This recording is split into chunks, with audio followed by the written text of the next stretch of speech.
Alright, this is probably my favorite game in terms of things that have inspired me in my life, and that's good enough reason to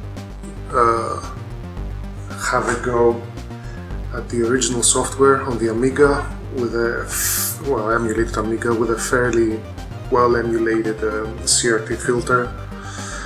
This has been cracked by Interpol. That makes me sweat because I can imagine it breaking. The cracks tend to break often, break the game. But I could actually emulate the actual thing and find a scan of the manual and enter the manual code for the copy protection, but let's give it a go as it is. It's emulating an Amiga 500 standard. We're gonna be flipping discs. I've only played this game on DOS back in the day, on a Mega Drive even earlier in my life. That was the first exposure I had to this game. So the Amiga one with actually the ADF like floppy Amiga version with its load times and all that would be a little bit novel to me. I didn't even HWD load this. This is the copy protection because I like the shapes. Because I wanted to see how the actual Amiga experience of an owner of an Amiga 500 from the day would be like. And actually the cracked version is probably more authentic to the experience I would have as a child if I had an Amiga instead of a 386. So anything I enter here is going to work. And I'm going to let the kind of like a seminal, beautiful intro of this game play out. Let's enter a good number there.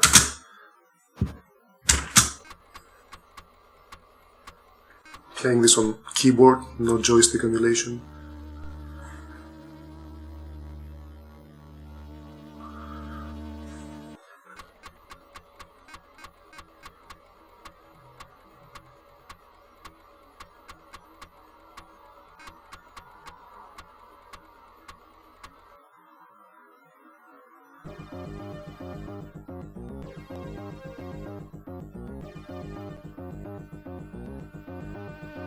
Dun dun.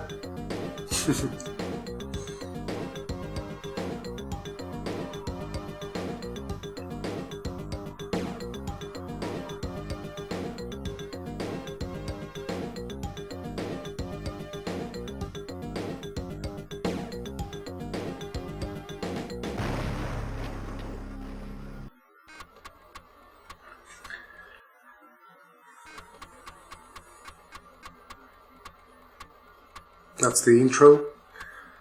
What we're hearing is the emulation of the floppy disks getting accessed, which is quite nostalgic. Even if you didn't have an Amiga and you listen to a similar sound on an IBM compatible.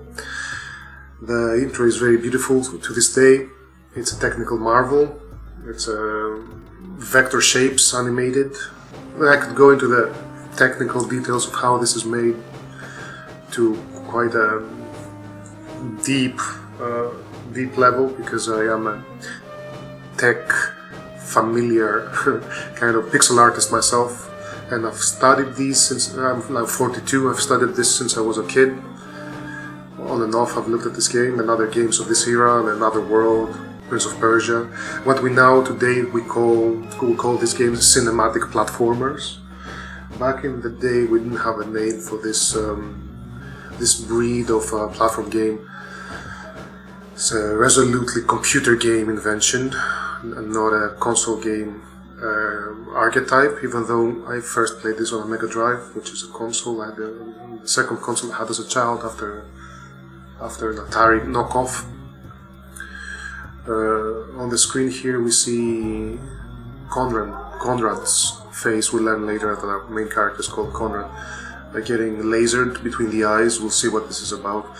This is as good as a place as any to say that there's a lot of sci-fi 80s and 90s, especially very early 90s pastiche. This game has a lot of references to Blade Runner, Total Recall, Aliens, Invasion of the Body Snatchers, that's a bit earlier. We can find a lot of these and we can talk about them as they show up. As pastiche now, in the modern day, looking back at like a seminal piece of software, we can also see that it doesn't hold up as a story or as a story narrative structure. Like it feels a little bit like a patchwork of ideas inherited from other more popular media. The saving grace probably is that Mébius, Jean Giraud, French comic artist and illustrator extraordinaire, who has inspired nearly everything good in the sci-fi realm since he's at the beginning of his work in the 70s, I believe, who has passed. But he's a big inspiration for any comic artist and illustrator, even if they don't know it. He's been part of the art direction for this game, I believe. He must have done some concepts. We can see it in the first stage. I think he brings some additional bande dessinée classiness to this that without that Delphin's offering here would have been a little bit lesser, I believe. Anyway, let's start. There's a lot to say about this game. This is not even the first time I've recorded myself playing this. There is a Let's Play back in the Something Awful forums, recorded in potato resolution a long time ago. Let's, don't mind my desktop. Let's switch to disk 2. Center. The reason I want to revisit this is because games like this that have been kind of foundational to one's psyche as a child and which have remained in mental focus over the decades, even just replaying them at different points in your life, if you're given the chance to do the blah blah blah as you play them, a lot of detail, inspiration and recollection, philosophically useful recollection comes out.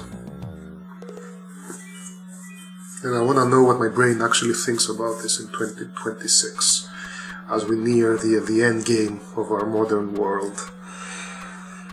We might as well play an old game of an earlier world. So code is play.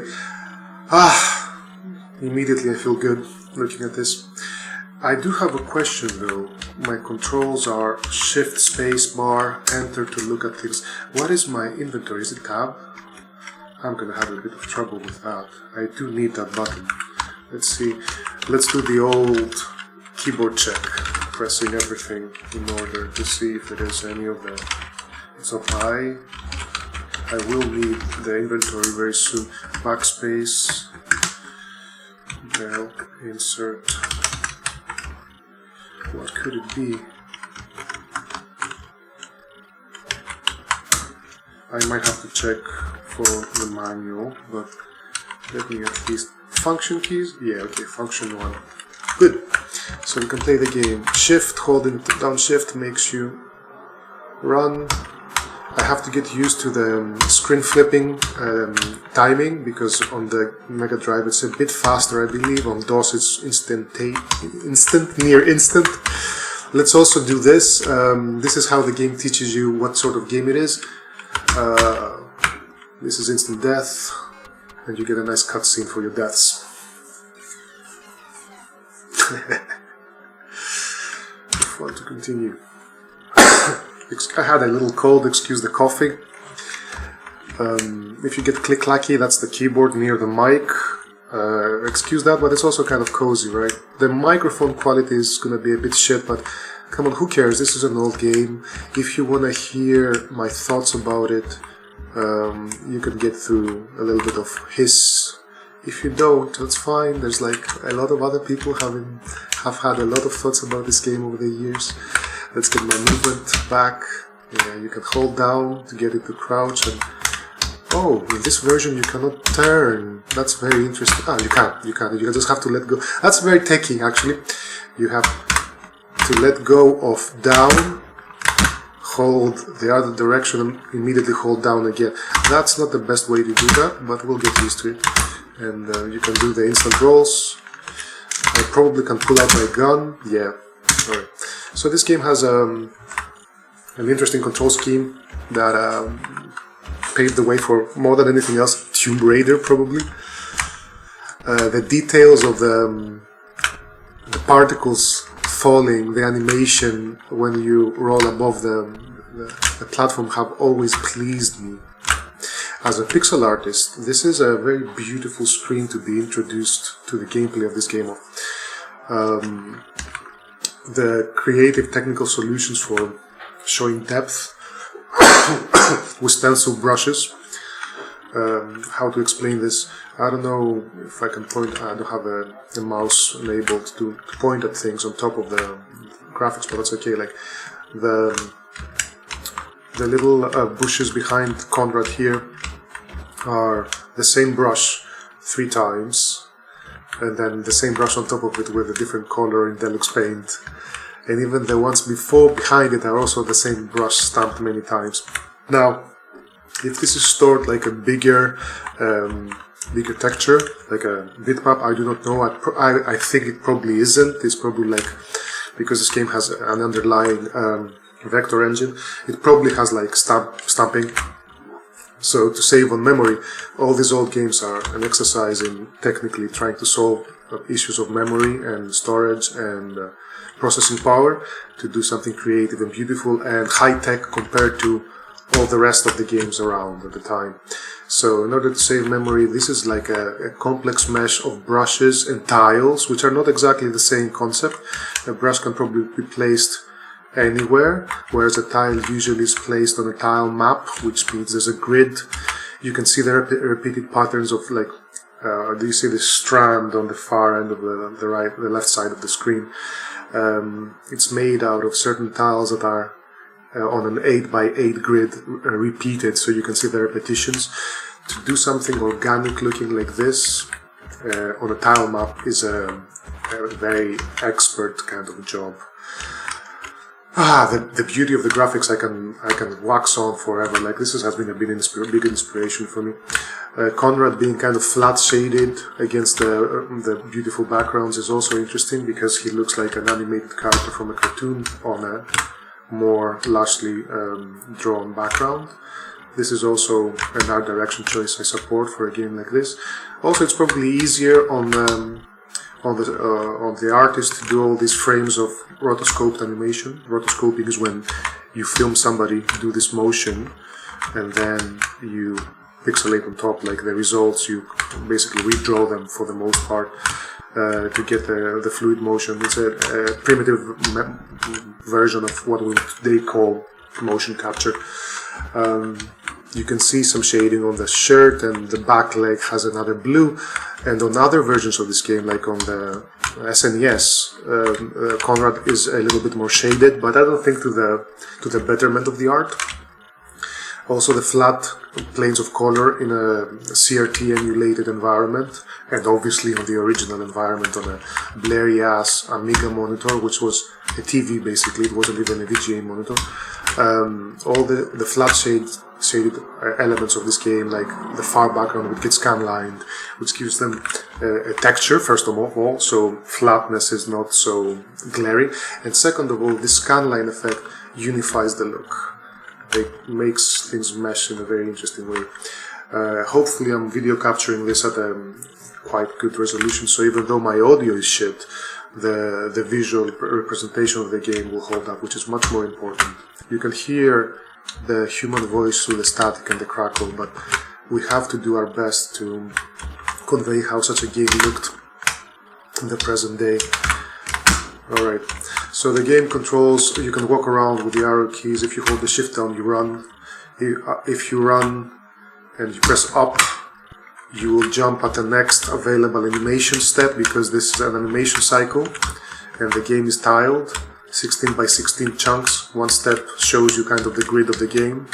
I think they are 16 by 16. They look like it. So holding up early, but not too early, at the beginning of the tile that you can jump on is a skill in this game. You can roll, pressing spacebar takes out the gun, then Conrad goes into this cool tactical walk. Because the sprite is mirrored, he switches arm when he turns around, ambidextrous. You can roll the gun out, and of course you can take shots. You can see casings fly out, beautiful little pixel art details, beautiful pixel theater in this game. This is a concept I will expand on as we go, what that means. Let's play a little bit of the game, yeah? This is the planet Titan, if you read the manual or if you know more about the game. Look at the beautiful fake 3D space by putting a bar back behind the character, vignetted, and a bar in front of them, and you pass through between the two. You can see the same effect here with this fake doorway, like so to speak. Because the game is gridded, you can actually hide your character completely in the 16 by 16. We can count the pixels if we want. I think it's 16 by 16. There's so much to say about the presentation of this game. But let's get a little bit into the action. I remember enough about this game to probably blast through the first few stages without dying. Well, there are some difficult missions on map 2. I pick up the holocube. In the Mega Drive version of this game, there is an animation there. So that's interesting. F1. Let's use the holocube. We select it and then we press enter.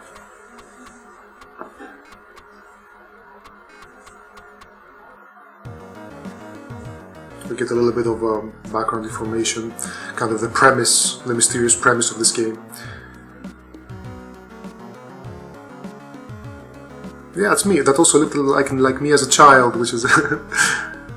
Yo there, Conrad. I suppose you are wondering what you are looking at, why you're looking at a hologram of yourself. This font is difficult to read on the green.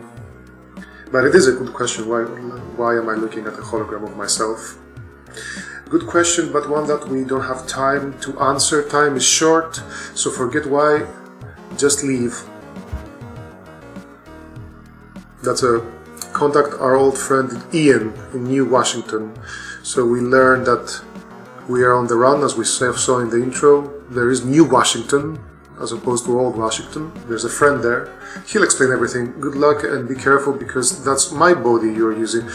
And obviously this is a reference to... No, well, not a reference. This is a straight up steal from Total Recall, where Arnie is watching Quaid talk to Quaid. Be careful, this is my body you're using. I can't do the voice. You get what I mean. That was a terrible Arnie impression. Anyway, so the game taught us a few things already, like this is a sensor. It makes a sound, annoying sound. When we picked up the holocube, the sound stops. This teaches us that if there is something here on any sensor besides us, it will keep triggering. Also, it gives us peace of mind. This is the beautiful Prince of Persia-esque solid jump. Like Prince of Persia actually is a bit different to this game, because although Prince of Persia also operates on a grid, it's not a rigid grid for most movements like this. You can do like smaller movements inside the grid by nudging your character's body by doing this, pushes you forward, and you can have a smaller step. But once you start running, it coheres to the same concept here, like it clips you back on the grid so you can make the jumps in this way.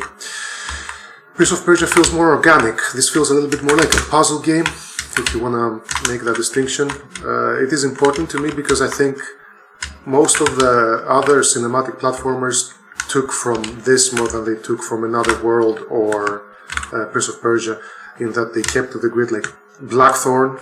If memory serves, games like Bermuda Syndrome also are similar. There's a few. There's a Zorro game. There's a... that's a different topic. Like perhaps I should go into it more, like the games that were inspired by this. Also, you can run into walls, which is always funny. No damage for that, but you can do it. What else is inside our inventory? There is this shield. Shield is important. There's a gun and there's no credits, because now, it's not entered. Because the shield is not charged.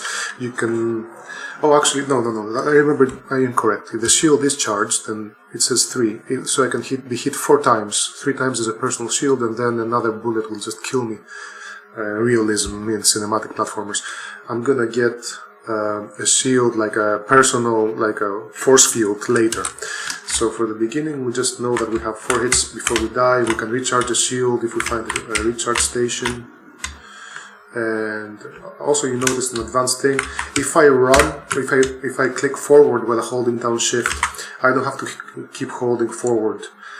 Conrad would run.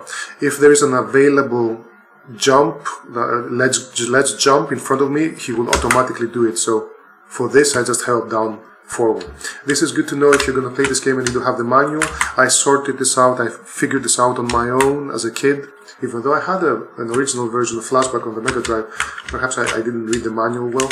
So on the second stage you're going to get hard blocked if you don't know this. That you don't have to hold up to actually if you do, a different thing happens. It's interesting. Like you can get the same trajectory, but you're not gonna grab the ledge. This is an automatic ledge grab. I don't know why they chose to do it this way, but at least it has the positive element of like, if you hold down front, you can elect to not do that jump, and if you don't hold it down, you will always get it. I guess perhaps difficulty was a reason. Also, we learn early on in this game that Conrad has amazing upper body strength. If you've ever done any bouldering or climbing of any type, you know this is an advanced technique to do this fast without a front wall. Like the legs are not touching anything, he's just pulling himself up. Like this gives you respect for this guy. Perhaps not for his fashion sense, but for his upper body strength for sure. Also, you can kind of like, there's some advanced things in this game in terms of motion. It can get very parkoury. There's a lot of hard stuff, like if I press right, he will jump, he will fall and turn around so you can grab the opposite end of the ledge. There's no way to grab here, for example. This is one tile forward. So let's go engage with the combat in this game. What did we learn? We learned that we have amnesia, which is nice mimesis.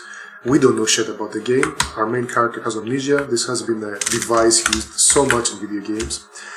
And this is, I think, one of the first to do it. So here we will learn that there is a first enemy. Let's see if this works like the Mega Drive version. Yeah, turning around makes the little guy poke his little sensor again. And therefore, the sensor is the part that you can... Oof, didn't do that well. Oh, I didn't know the radius was such. So, we see a blinking thing on the other side of the screen. That's credits. We want those credits. The game incentivizes get the blinky thing early because it's part of the solution for the first stage. I got damaged twice. I should be more careful. The Amiga version feels a little different. I am used to entering screens when there's combat like this, because you can get shots out fast, but there's nothing there. If we were playing on a higher difficulty, I think there is another mutant there. And perhaps I should play on a higher difficulty, but I suck right now, so perhaps it's gonna be okay. I was a mutant, I killed him, I feel bad about it, but that's how things are sometimes. I am ledge grabbing there in the corner, I think. No? A rock, a stone. Stone is useful in this game. Let's keep it selected. We can throw a stone. And we get 10 credits. And in the Amiga original, just as you pick up the credit card, no animation. In Mega Drive and other versions, there is a little vector animation of this. The best way to do this is probably to jump and then drop. Alright. So there is another little machine here. Let's see if we can, on the other side, get a drop on it. Roll. Yeah, that's good. And these mutants in this part of the game are stationary, so I probably can show off another thing here. Yeah.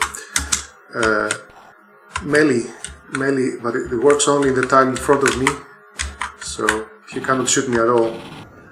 This is kind of bad stuff, right? Like bad game design stuff. But there's a lot of rough edges in a game like this. It's still very, very visionary, and obviously it was seminal in other ways.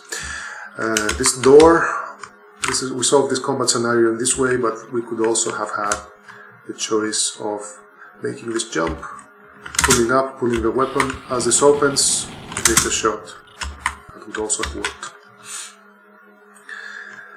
This is a place where we're gonna learn that if you drop with the weapon out, you get the chance to shoot first. Beautiful screen, in my opinion. The game is like there's 1, 2, 3 stories. Like this is the ground floor of a screen. This is the first floor, and obviously this is the third floor. And all the screens are trying to do their best to give you novel experiences with just the 3 stories of setting up platforms. There's no in between because this is a gridded game. That's why I'm saying it feels a little bit like a platform game. There's no in between platforms. There's no things that are waist high or knee high. It all works like this. And it takes a little bit of... there's nothing here. You can see how, this is going to kill us if we walk through it. It's a cool animation, but I'm not going to do it. You can see how this is different a little bit from like another world. It is similar to Prince of Persia. I think I can kill this guy from here. And I should pull gun out. Oh, no. Okay, he decided to get the first shot out. And that was an interesting interaction that I got bounced off the wall and down the... Oh, am I... No, I'm looking back. The things on the ground here can instantly vaporize me. This game kind of teaches you that it's very lethal, like this. We trigger this. To give you a sense of like, play carefully. This is not Super Mario. Shield needs to be recharged. That is also an animation in other versions of the game. That's interesting. If we hold shift and up, we can actually use... this gets, there's a priority to ledge grabbing instead of using the lift, if it's at the lift edge here. We get a nice little sound prompt that, be careful, things are going to happen, and we're going to get a drop on this guy.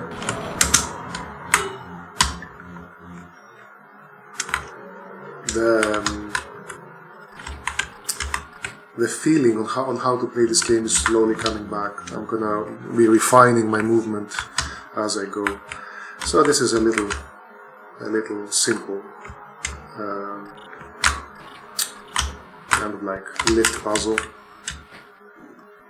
All the machinery in this game is so beautiful, like this little thing, I don't know what it is, like a sensor or whatever, power charger station, and this thing.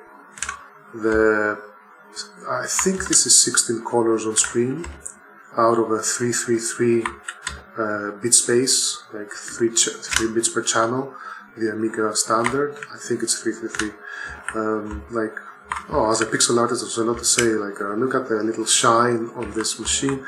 Besides the pure white, the next one is a blue, a kind of buffering that shine, and that blue is the same blue as the sky. My eyes tell me, but it reads like a nice little chromium plated. Highlight. There's a lot of reuse. Is there anybody here? No. And he goes, help me. Let's go. Look at this nice big leaf. Let's go see what he has to say. He seems wounded. Please help me. I have been attacked by the mutants. So the mutants will learn now. They beat me and took my teleporter. If you help me get it back. If you help me get it back, I'll help you. It's difficult to read this font for some reason. In other versions, the text doesn't have the box around it, which I think is more aesthetically pleasing. You can see some extra rough edges in the original, which is interesting to me, as a person that has played through this game many times in my youth on Mega Drive and DOS. Nice animations, bespoke animations. Interesting thing. I think the animation to climb up is it different? No, if you ledge grab and there is a wall on your legs, you get a different animation to whether if you ledge grab above you and there isn't a wall, it's just a lip, you get dangling legs, stuff like that. We'll be back to help the guy. We charged our thing, yeah. In many ways, I think the first stage of Flashback is the most well-realized one, which makes sense because they had to make what we would today call a vertical slice and try to shop this to US gold. There is some interesting lore to this game. I think Delphin started making the tech for this game thinking they were gonna make a Godfather game. And there is a Delphin game, or actually there is a US Gold released Godfather game that sucks. Really bad, but interesting historically, which has some of the cinematic platformer feel, so perhaps they kind of like separated the developments. I think Conrad, this guy, was animated and like rotoscoped for a Godfather game. That's my theory. I don't have the necessary thing here, so perhaps we go back up. Is it like this? Did I miss a fork? Let's see. I must have somewhere. Where though? Not here. No, I didn't miss a fork this way. Perhaps. Let's try this. Oop. Nice. I'm getting my parkour back. I don't have the. I do. I don't remember where I got this cell. Anyway, we can charge this cell, and we should have. So we'll go to the charger. So this game also introduces adventure game stuff, inventory management and puzzles. It's not very deep. Oh, yeah. Well, now you know what happens. Let's do this fast.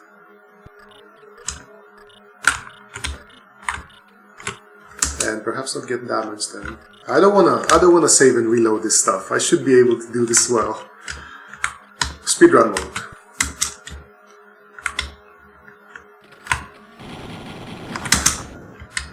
There's a lot of iframes. I don't know if they're intentional. Some of them have to be.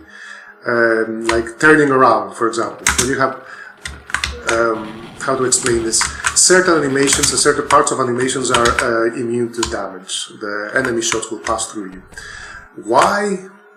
Is it intentional? These things are a little bit up to... Yeah, let's play a little bit better.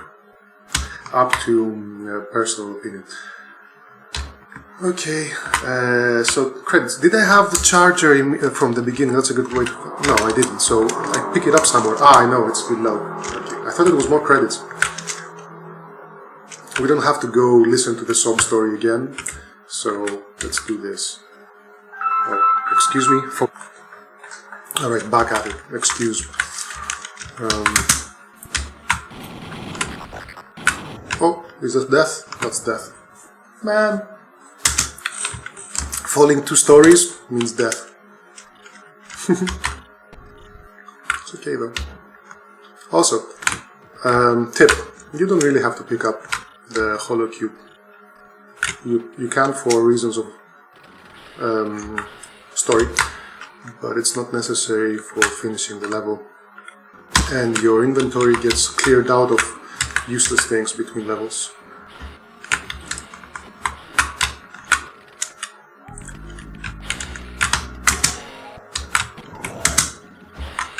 Oh, you do actually. Interesting. Yeah. But there is a bug in this game. If you do a short run and you cancel the run, you can pass through walls. It's the same in the DOS version and the Mega Drive version. And that's the kind of thing you can read in a magazine, I suppose, but I figured this out on my own because I played this game a lot. Yeah, that's nice iframes.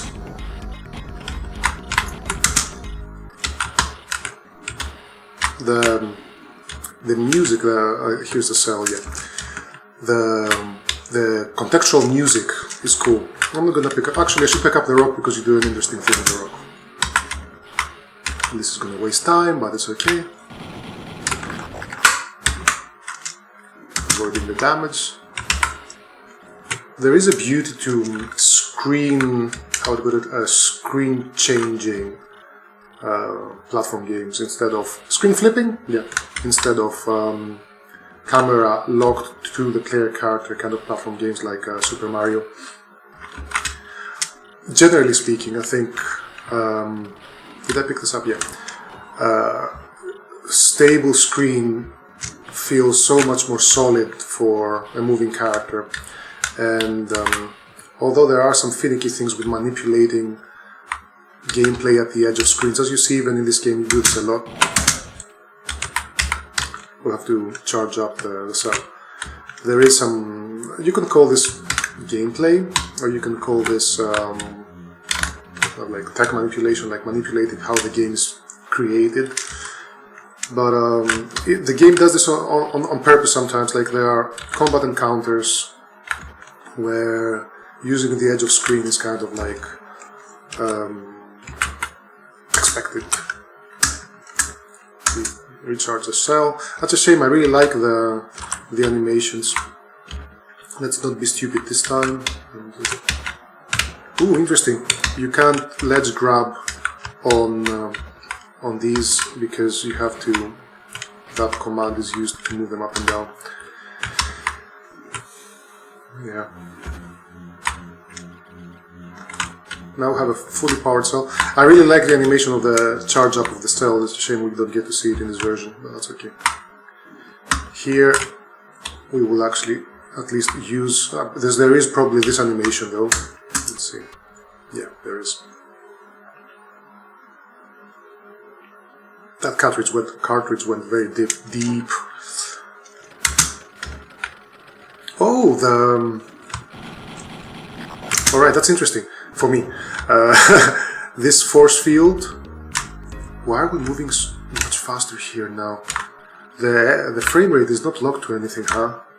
This animation between our legs is green in the Mega Drive and DOS version, probably SNES too, and much better animated. So you can see places where they, from the original Amiga to the other versions, they're like, we can do a little bit better. Also, it is 1 pixel too high. Our legs are inside the force field. Here. Interesting. Small things for people that care. Small changes.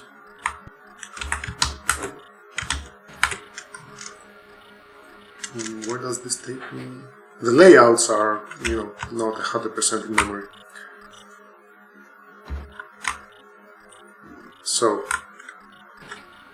Oh yeah, probably I need to get the stone here. Oh, I didn't. Oh, isn't that how it works? Yeah. And what's this? Is this the teleporter? Yeah, it is. Pick up the teleporter, get the other stone.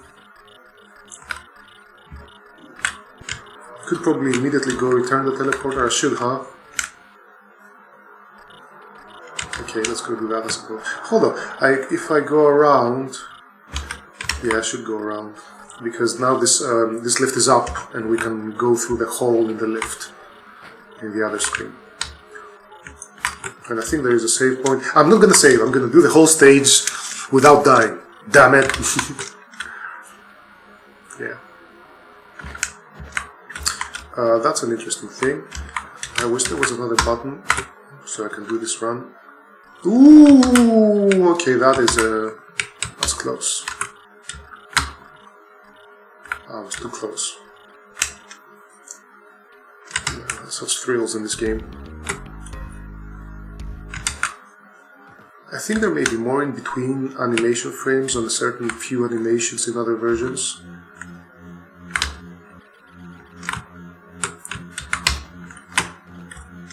Be careful here.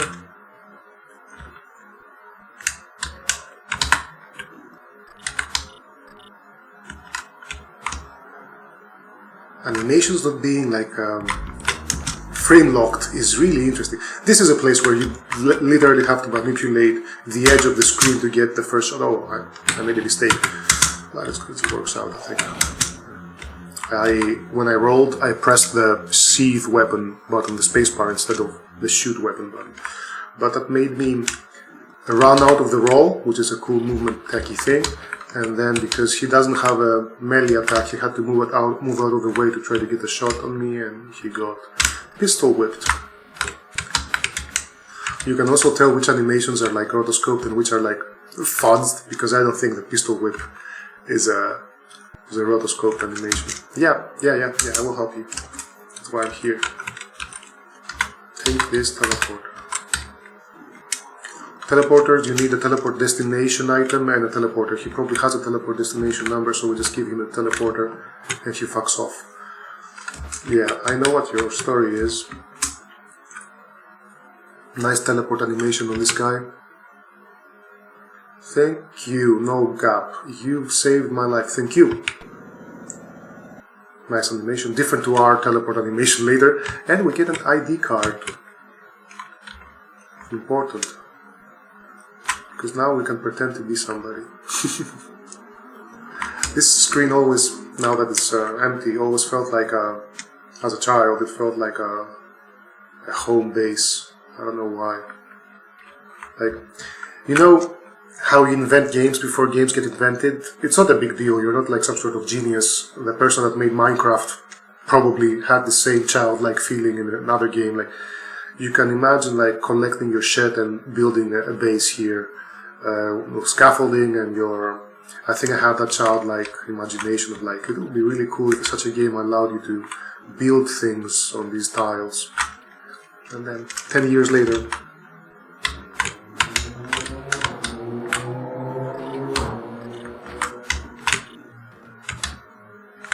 I like how this layout resets if you just run through the sectors, the sensors actually.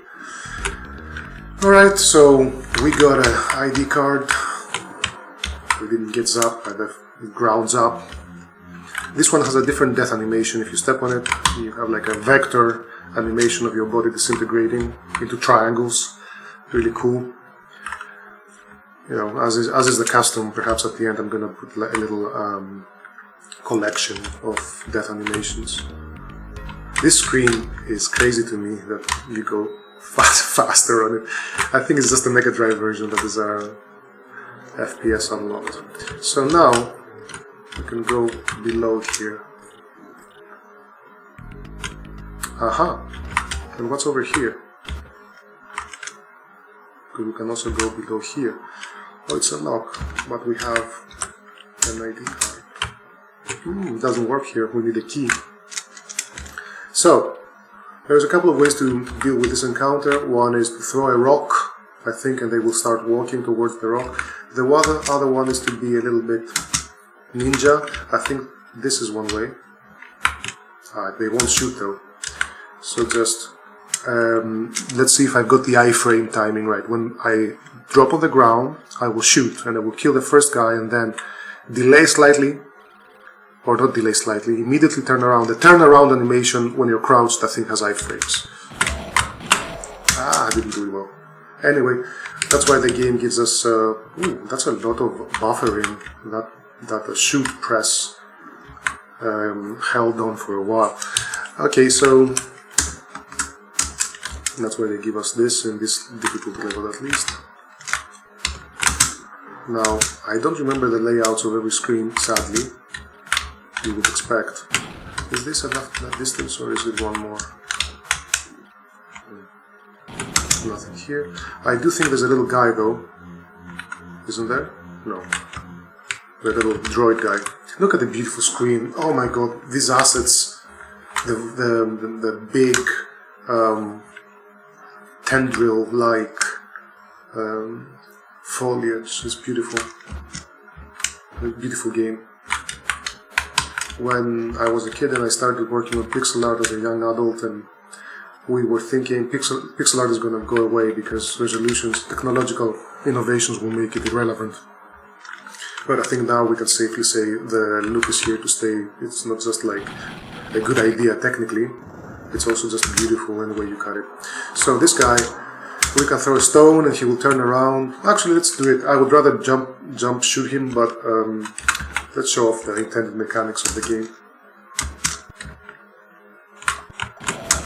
That's cool, isn't it? Collected some credits.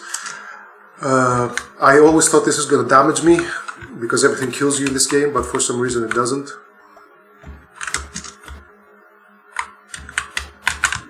Just going in. Oh, now This is safe the first time around, but there is a sensor. We got the key. There is a sensor on the other side of this that will activate these and create kind of like a clusterfuck, a timing clusterfuck. Is this the right distance? Yes. There's something there.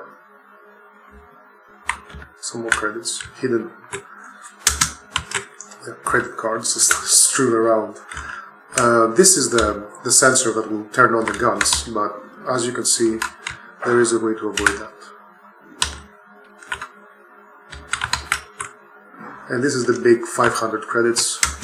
That's what we came here for besides the key. We will find out later why. What a great first stage, to be honest. Lots of innovations. Not that the game is it doesn't decline in quality. The second map is quite laborious and probably should have been broken down to... I'm going to be saving on the second map. The game wants you to. In any case, the second map is a little laborious, but then it picks up again, in my opinion. And the second map has vibes. We'll talk about it very soon. Look at the tiles here of like the indented metal grating inside the coming out of the wall of the solid greenery. I do like this a lot. Oh man, it kind of makes you think. Okay, so the power stations are probably powering these lifts, and there's cabling and little bits of incidental music. All these little bits of music are very good, actually. This is a key. Opens a door. Let's make this jump. I think this is a good distance. And this needs the ID. Oh, this animation is not on the Mega Drive. Ah, new assets. Oh, I love it. That's exciting to see something new in this game. If you... Ooh, that was a little glitch of the door. Let's see if we can do the jump, pull gun, shoot. Oh, alright. No damage run in this game without glitches would be very interesting to watch the playthrough. Okay, here we will use a stone.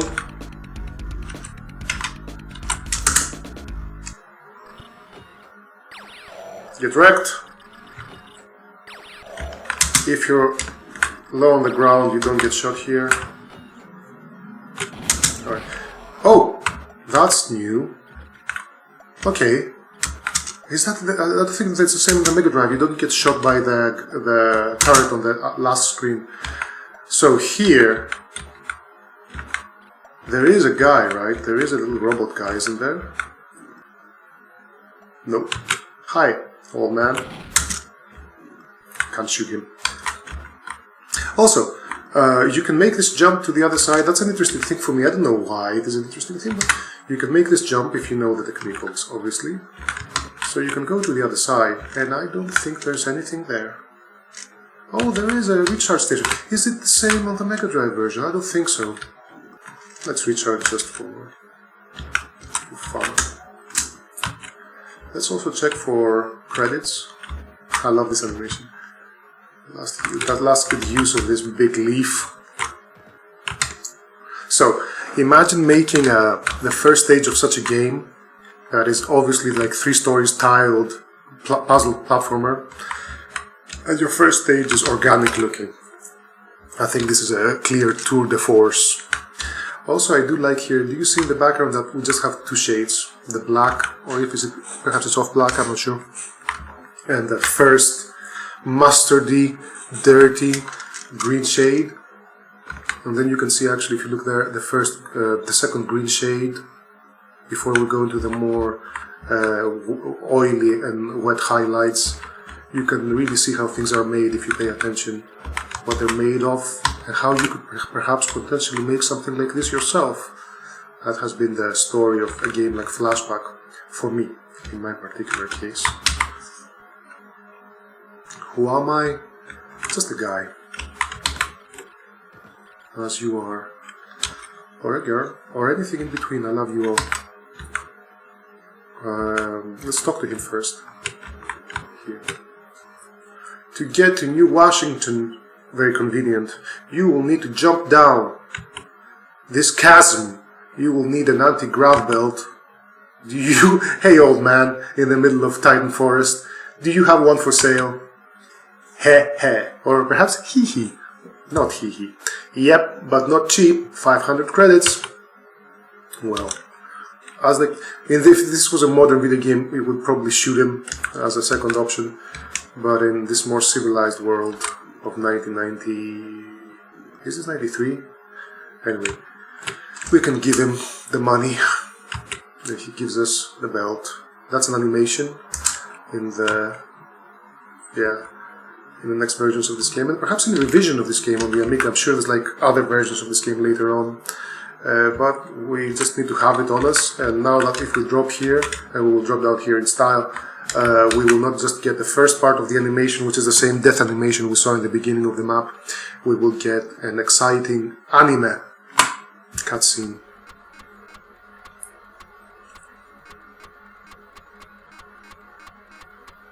And that's stage 1.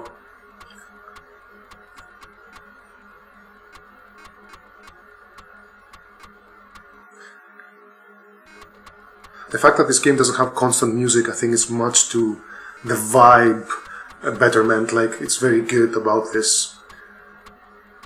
There's a lot of silent, like, thinky time in a game like Flashback.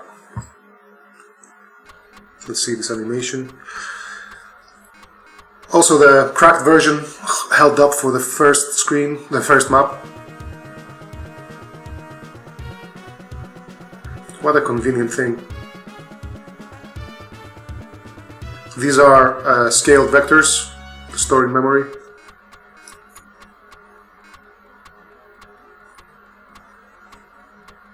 And we will get a password for stage 2. Toit mate. I love the graphics here. So now we are in a completely different environment. We are in a dystopian cyberpunk city environment. Look at this spinning fan. That could have used like an ambient animation. Toit it is.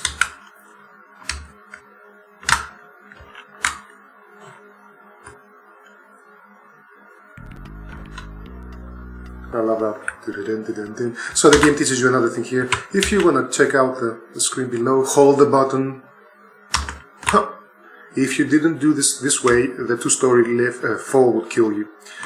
I don't need a recharge station. Yeah, not yet. I do need this lift. So the game has taught us this. Now the game is going to teach you the other thing.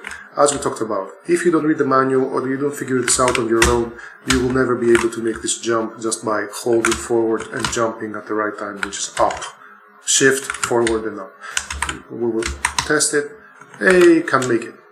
So you might have question marks above your head if you played this as a kid. I figured it out on my own, as I did many things. But anyway, you do this. You just let go forward and you auto run. Now, we're trying to find our friend Ian in New Washington was the thing, right? Is Ian in here? Wouldn't be so convenient. These guys suck, but there is a way to deal with them.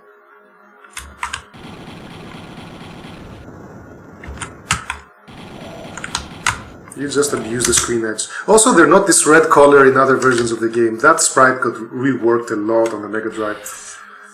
Look at this beautiful screen. First NPC we can't kill. Well, I mean, first walking NPC we can't kill them. Hi Ian. It's so convenient that I just fell down a hole to find myself here. Thanks, Conrad. Those cops nearly had me killed. I think this is where we learn, if we don't read the manual, that we're called Conrad. Well, I suppose you don't remember me. I'm your friend Ian. Sit down and all will be revealed.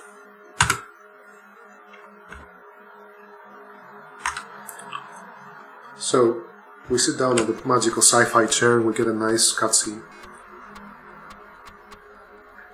Relevant to the menu screen of this game and the cover. Slowly the beam begins to patch together Conrad's strange and sinister past.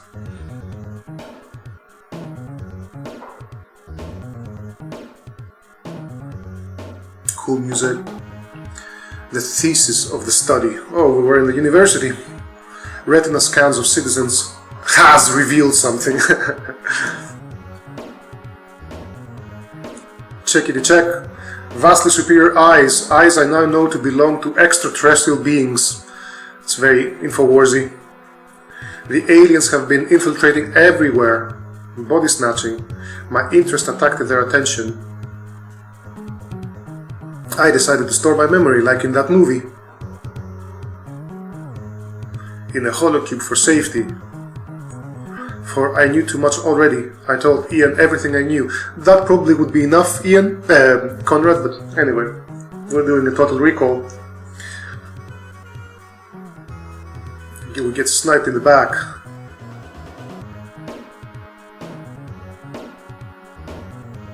Oof. This world is made out of platforms. The kidnapping.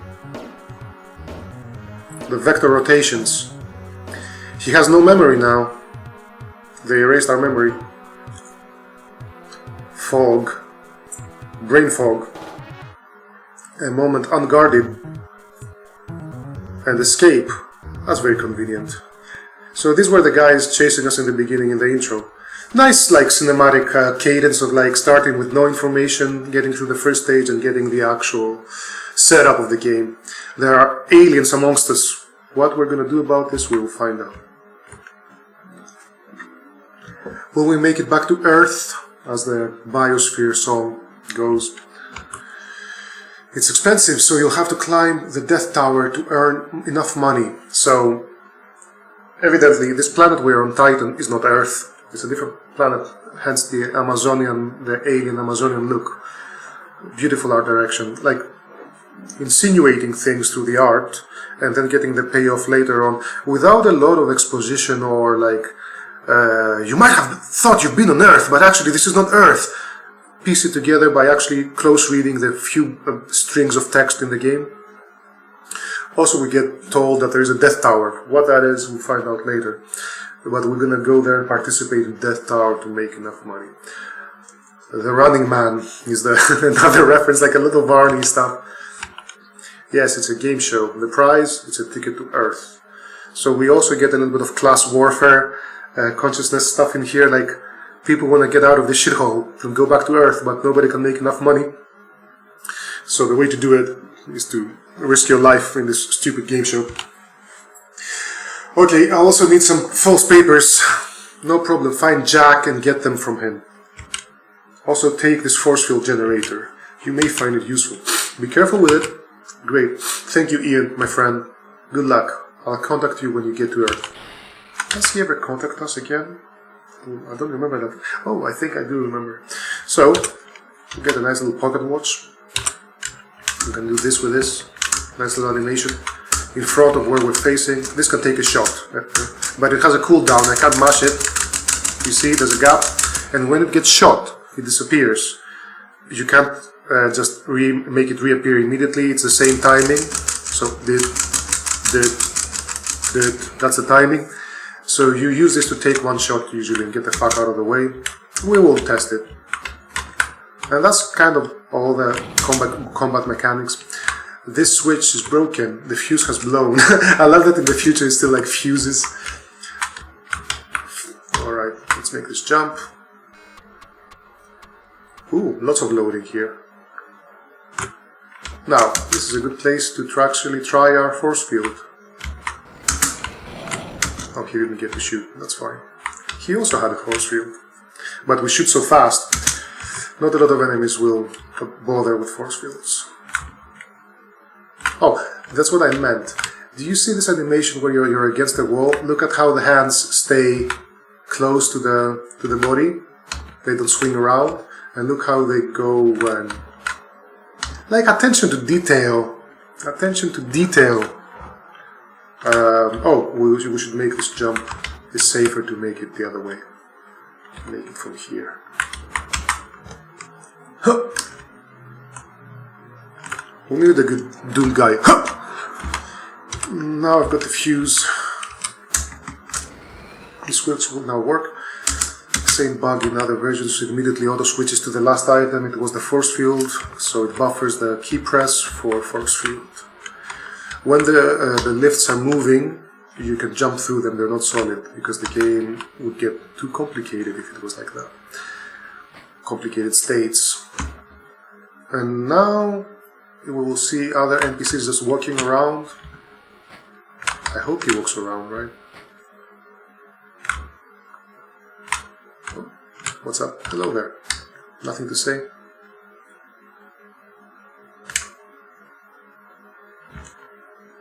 This is interesting. Earth travel, Titans travel.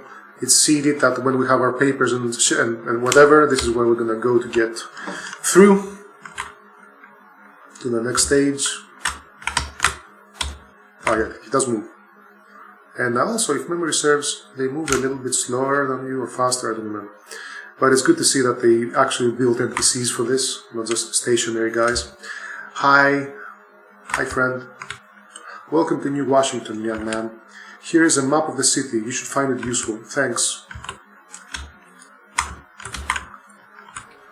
Here I will show you. I won't show you. Thought the door opened first. Perhaps it does with the Mega Drive. There's also a map on the wall here. Show you where you can get around. We're in Asia. Next stop is America. There's a bar in America. That's where we're gonna go for the time being.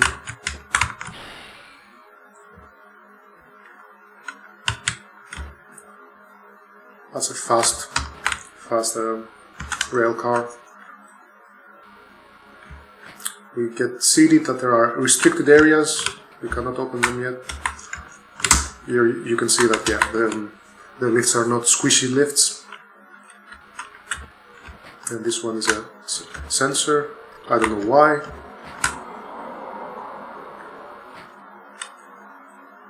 And as the story said, we should go talk to Jack at the bar. Look at the beautiful graphics. Like, look at we're using some of the assets of the prior set, I think.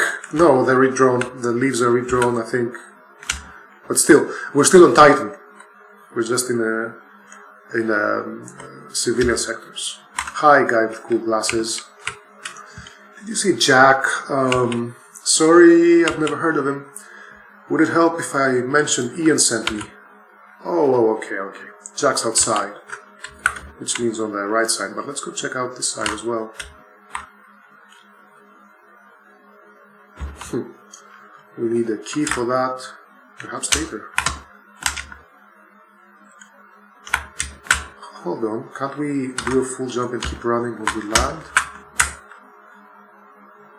Yep, alright, that's all the parkour you can get out of that set. Look at this absurdly strong man. Just came up, friend. I'm Jack. Do you want false papers? Yeah, as soon as possible, sir. That's 1,500 credits. I'm taking a big risk, you know. But I don't have this kind of cash. Find a work agency and get a job. Get a job. When you made enough cash, I'll be here.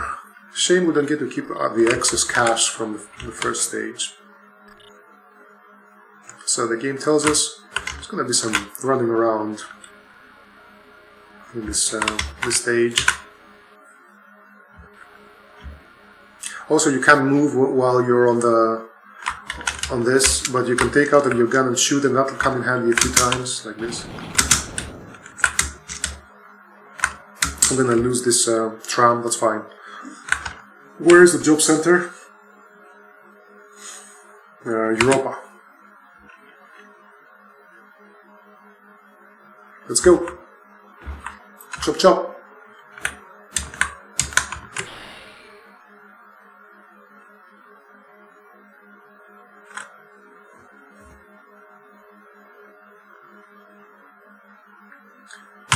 Ah, the old condiment.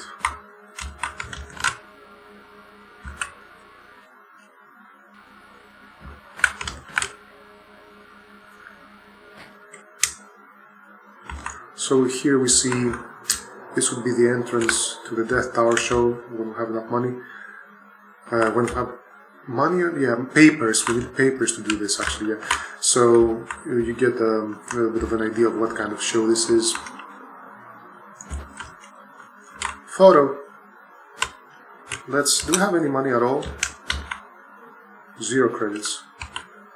I think we need a little bit of credit just to get a picture, no? Do you have anything to say, sir? Yeah, we do walk a little bit faster than them, so we don't have to chase them too much. Hello there, nothing to say. How do I make like a marginal amount of money to get a photo? Let's see. What does he say? You need to get a permit to accept a job. Get one from the administrative center. Or more busy work. See, I think this is where this stage is where a lot of players of Flashback probably kind of bounced off. And from a game design standpoint, it's kind of reasonable to assume why. So now we want to go to administrative center, travel agency, city hall in Africa. Game requires us to be able to parse information. Not exactly Super Mario. Oh, mistake. So just makes us do a lot of downtime traveling, kind of trying to affect the feeling that this is a much larger place than it actually is.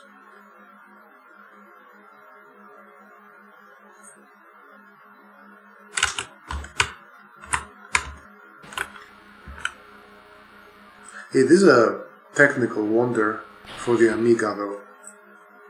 It's still one of the best looking games I've ever seen. So what's over here on this side? Anything to say, sir? Ah, this is the courier. Where's my parcel? Sir, I may return to you later. I'm just rolling into this administrative center. I would like a work permit, please. First floor. The lifts are really laggy. I would like a work permit, please. The government will see you now, sir. Oh, I think there's some added content in other versions of this. Let me see. I would like a work permit, please. Before you get a work permit, I would like to see your ID card. See? I'm this guy. Oh, yeah. You show your papers. The governor gives you a work permit. So, there is something missing here. In Mega Drive version and DOS version, I think, and all the other versions, there's 3 tellers, and you talk to this guy, if he goes, please try, or you try, I think it's kind of like randomized. In any case, you talk to the first teller, he goes, talk to this guy, and then this guy says, talk to this guy, and this guy actually lets you go talk to the manager. A little bit of bureaucracy humor, I suppose.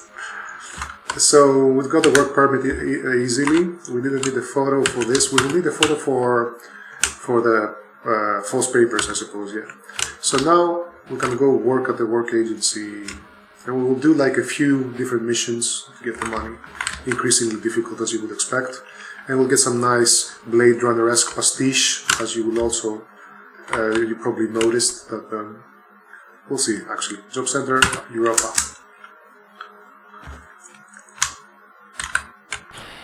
Let's see what the first job is. Kill 10 rats.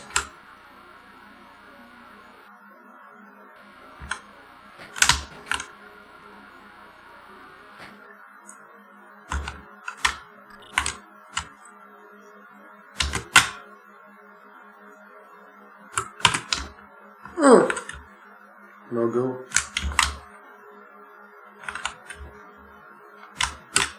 Sir, do I need to show you my permit? I don't think I do. But I will anyway. Oh, hold on. This would be a good idea, like instead of showing the level and the score, holding down the button should have a little bit of text explaining the function of the items or the state of the items. Anyway, first we will accept the job and then we will save. What's the first job? Dossier. Employer. Titan Space Lines. Task. Pick up a parcel from Asia, deliver it to Africa. 100 credits. We will insert our work permit. This is minimum difficulty kind of job, but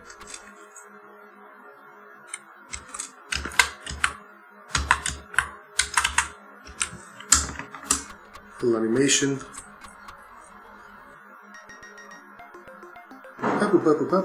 I love the sound in this game.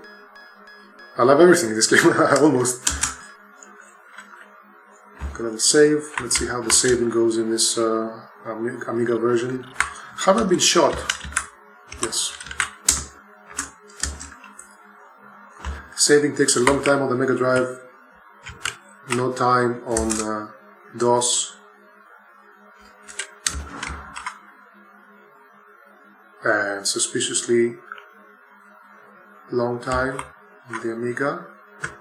Is this where I get fucked? It looks like. Nope, good. So, this teleporter is also interesting. It doesn't work right now, but it looks beautiful and very, very well centered for our position. Perhaps we're going to get use out of it later. Was it Asia to Africa, right? Anyway, we'll figure it out.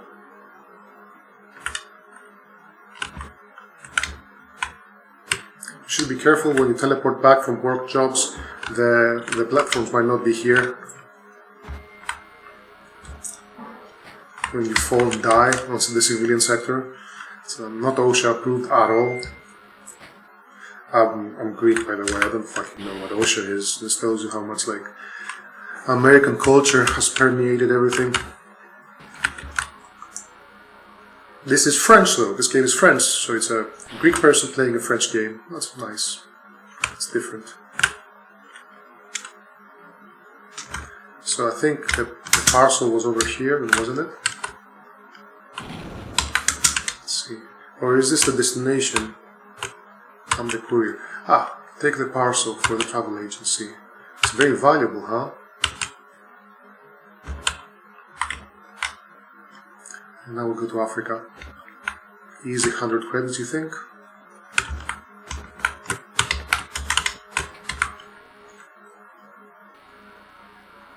Feels good to control this game again, like once you get your bearings with the buttons. There's nothing else that feels like Flashback. There's a few other games that feel like Flashback, but not exactly. By this point though, there was nothing else besides Prince of Persia, and Prince of Persia feels different. So this game is not completely derivative, and definitely not much derivative of Another World, which is a masterpiece in its own right, much better than this game actually, and more influential. But this game's art style did more for me. So I think here we have a little friend. Ooh. I should have been using my force field. Anyway, so somebody wanted to stop us. Anyway, sir, where's your parcel? Right here. Give the parcel. If the game is kind, we will get teleported back. The game is not kind, we didn't get teleported back. So off we go to the job center again for mission number 2.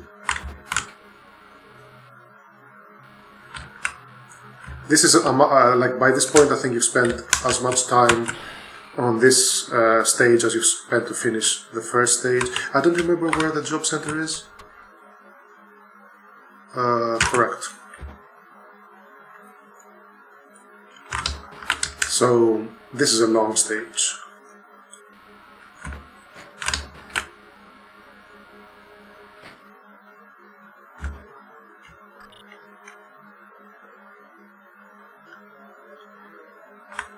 sadly, it's kind of like a very wide game in terms of like NPCs, and like not a lot of the assumption is here like just flesh color everybody.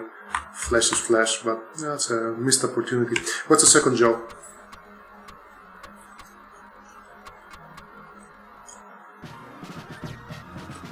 Vital Core. Escort a VIP to Research Center in Restricted Zone 2. Temporary access to area will be granted. Armed escort is requested. Expect hostility. I like that it shows us the weapon as well, like have this weapon.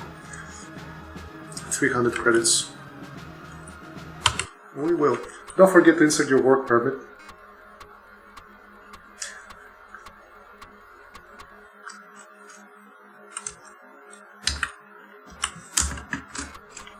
I'll let it play. I like the animations.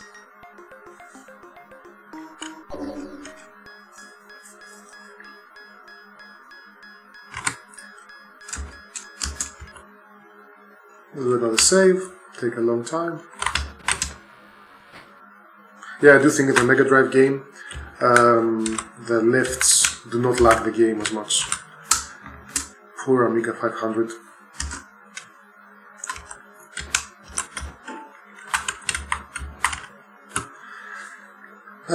Since there is a teleporter, and as you will see, some missions will teleport us into the right location, seems like a wasted opportunity to streamline some of this back and forth and just have you teleport at the relevant location every time.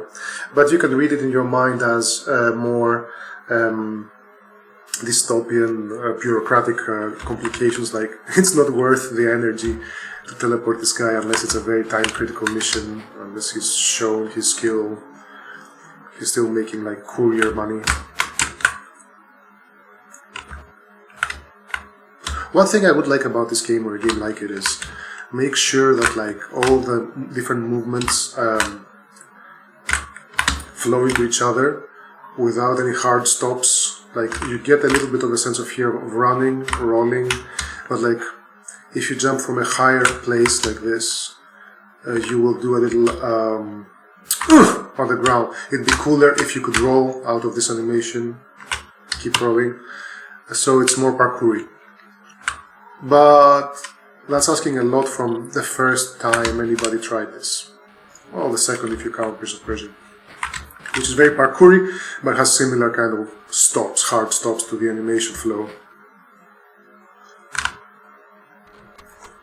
We want to go to Restricted Area 2, that's Africa.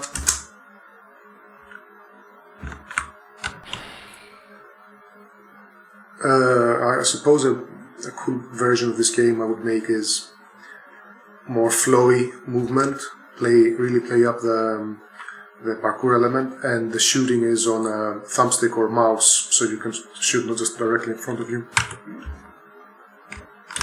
Probably keep like more stories, like 5 stories, so a smaller character, which I think is very cute. People are afraid to make a game where you're like tiny on the screen, but especially for single screen kind of flip screen kind of games, I think there's an element of like beautiful, how to put it, feeling like you're playing in a diorama or miniature, which pixel art is also like inherently miniaturistic.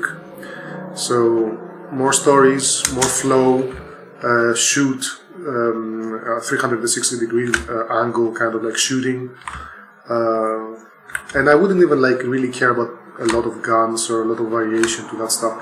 And obviously much better AI, in the sense of like give the enemies the path, the pathing and the animation flows to parkour, and try to fight you as squads. I think there's a lot to be done in that realm that hasn't been done for a retro kind of like cinematic platformer.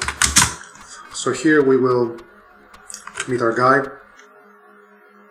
Imagine just rolling in and shooting him immediately, like, oops. I'll follow you, young man. Guide me to the research center. It's a bit of a missed opportunity.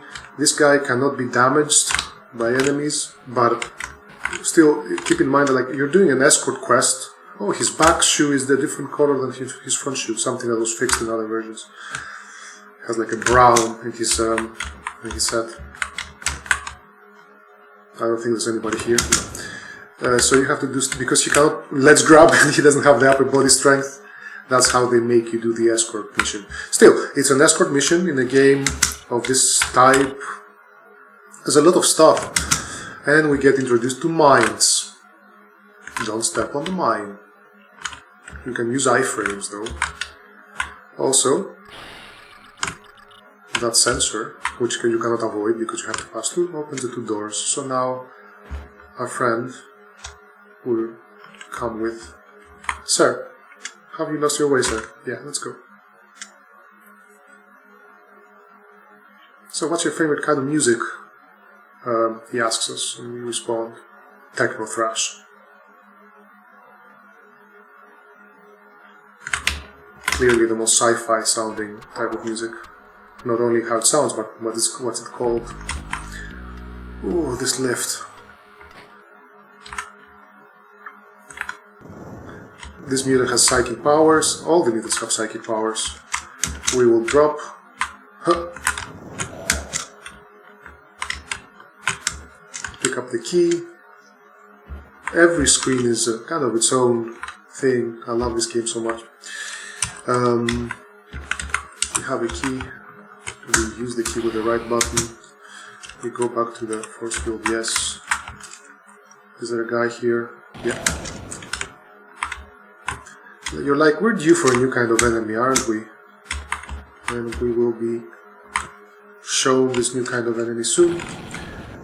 So we get locked in here. Nothing to do to avoid it. These hovering balls are from Star Wars.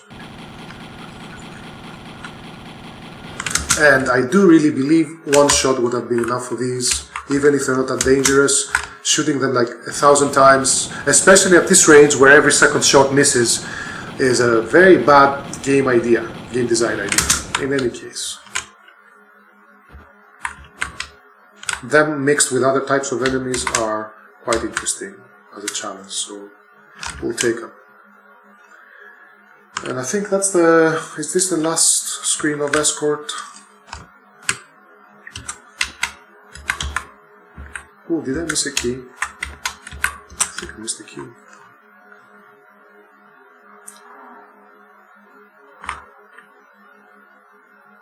Yeah, there it is.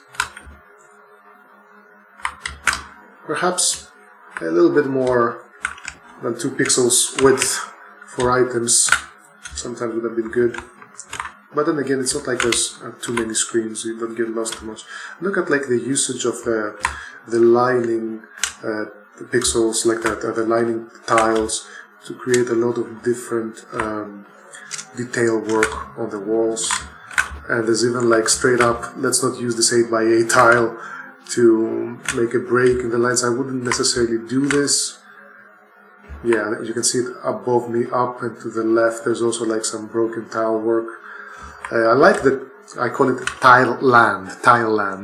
I like that effect of like games that really show you they're made out of tiles and they're not afraid to have like harsh cuts. But for this kind of game, I think it pays to be thorough in the dressing.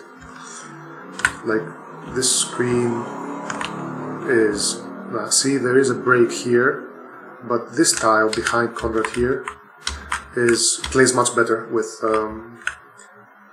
that break. And you can see here, like, do you see above me that the tile used for the ground floor above the just above us is used again? I think that's a mistake. That's probably I wouldn't do that. Like I wouldn't use the double the tile floor for no reason. Also, I want to see. Hold on, can't we just pass through? If I jump here, because this is just dressing, right? Yeah. Oh, look at this. This is really bad. I think this might have been fixed on another version. Notice these things. Will I ever press the right one? So where is the guy just hiding behind the pillar? We take him downstairs, and that's it.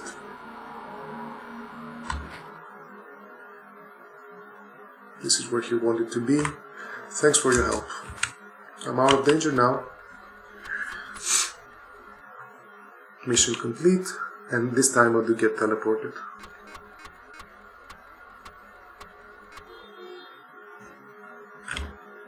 Did I get shot? No. We'll save after we get the mission.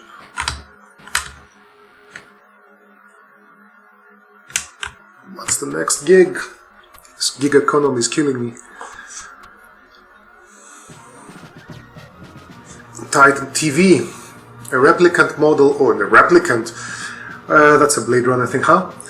A replicant model N. Cyborg 0.21 has escaped. We suspect that outside aid was received from unknown sources. Your mission is to find and retire the escapee before the virus that it contains replicates itself. I think escapee here is the place where the Polish developer that made on escapee picked up this word to make this strange flashback / another world inspired game. Worth looking at some point. All old games have like some reason or another to look at, to appreciate them. Even though it's a little bit amateurish, I like amateurish games. Like somebody made something for you. Don't be an asshole about it. So this is straight up now. We're a Blade Runner. The virus that it contains replicates itself, huh? A photograph of the cyborg will be made available. Exercise caution, the cyborg is dangerous. That's a photo of the cyborg, huh?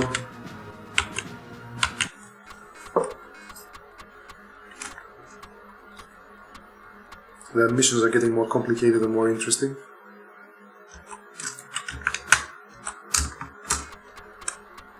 So, not moral choices here, no. Are you into retiring replicants or not? Are you into killing large language models? But in the current climate, I am happy to do that. I don't need to play stupid Space Jesus Mass Effect. No, the AI is as much as a living organism as we are. We have to respect it and fall in love with it. Let's have sex, cyber sex with our on-deck computer. I don't think that has aged well. So in a strange way, even though the inspiration is a misreading of Blade Runner, the movie, because actually if you read the book, Philip K. Dick had it right about this stuff. Even though this is a misreading of the movie, where we appear completely heartless, and we'll just kill a cyborg for no reason. I'm like in the present understanding of what AI is doing to our world. I'm like, get the fucking clanker out of the way.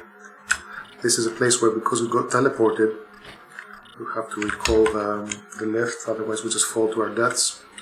Similarly here. So this is open-ended. I like it. Like, where would you go to find a clue about the replicant, the cyborg? And you look at the map and you're like, probably the bar. Something like there's too many places.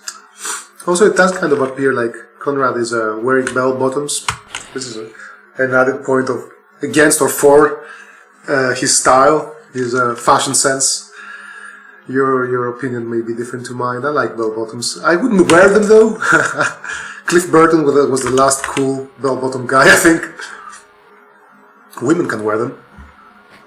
Or anyway, anybody can wear them. It's just like whether I like them or not on me.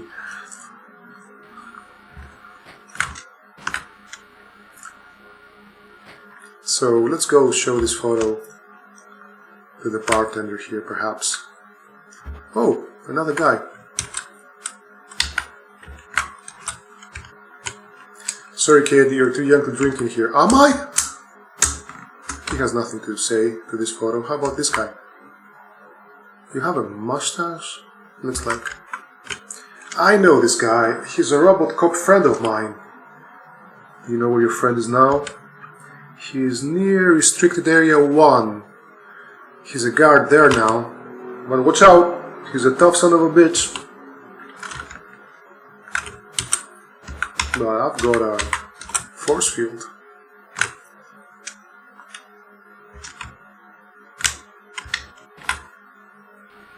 Restricted area 1.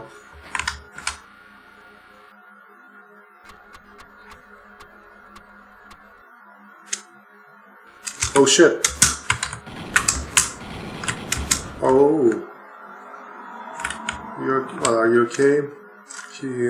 Cybo.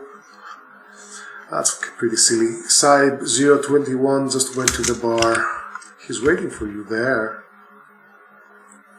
Why are these guys so red in this version? This sprite is not rotoscoped. I think the cyborgs and the cops in this game are not rotoscoped. Let me know what you think. Perhaps they walk a little bit, but like I think they are of a different animation style to Conrad over here. Let me roll from this bar. So this is ominous, right? Oh, yeah, this is cool. Let's check this out. Set piece.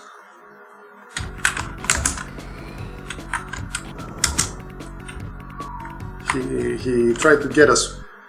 I'm not the cybo. His friend is down there. The cop's friend is here. Find the cop.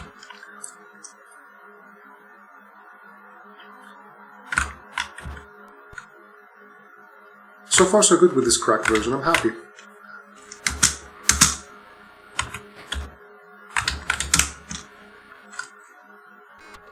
This guy's gonna wanna fight me now.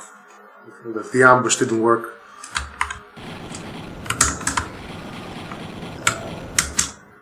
Let's get that.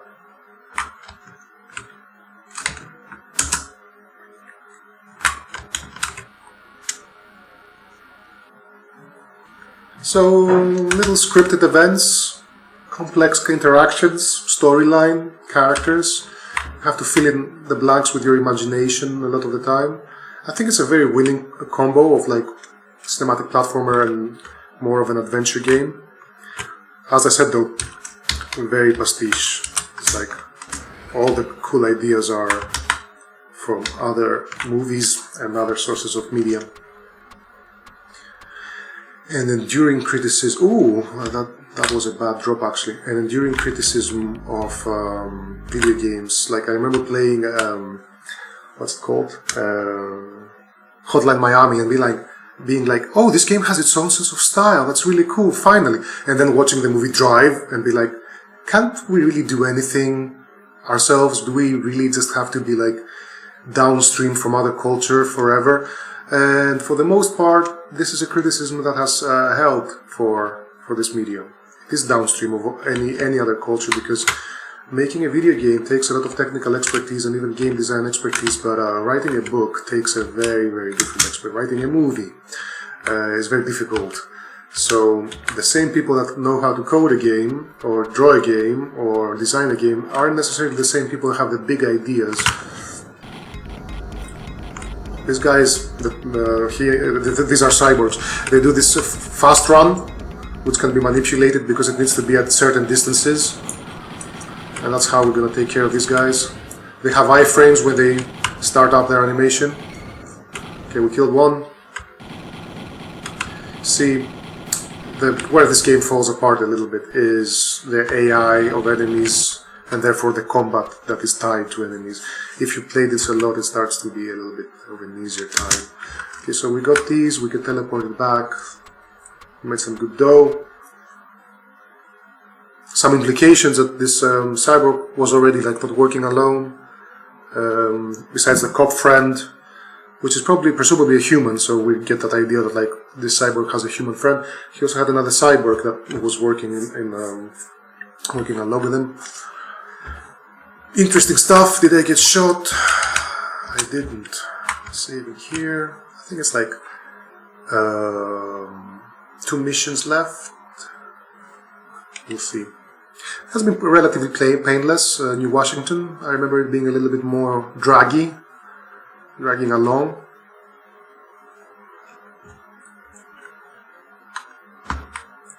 Saving takes a long time, but that's okay. I know which mission there is a big chance of dying on, so the saving will pay off. Oh, I should have read this before I saved.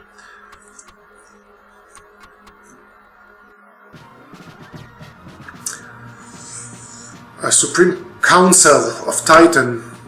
The new Washington power station has developed a major weakness. One of the maintenance droids noted that one of the three main... Oh my god. Oh, defective due to alterations. That's so fucked up. That's in the game. I wonder if that's the cracked version or not. Anyway, your mission is to replace the defective card. You only have 90 seconds to do it before the unit auto-destructs. It's interesting that this starts from the moment you get teleported. Yeah. Otherwise, it's safe. Like I can lounge around up here. Seems like a job you should send like 30 people to do. Not just this guy. Oh, I didn't put the permit in. Oh, this silly. I accept this mission. So this is a timed platforming section. 90 seconds. I don't think they are real seconds, like human seconds. They are 90 increments of digital time that the game keeps track of. And you get a clock so you can check in your menu if you got enough time. This is I think this is for most people would be like a die and repeat, trial and error kind of section. Let's see if I can do it to one.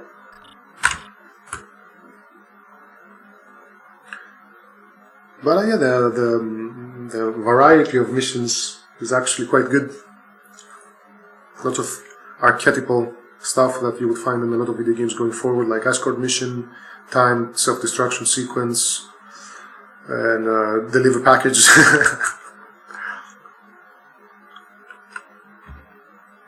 Alright, let's see what this is about in this version.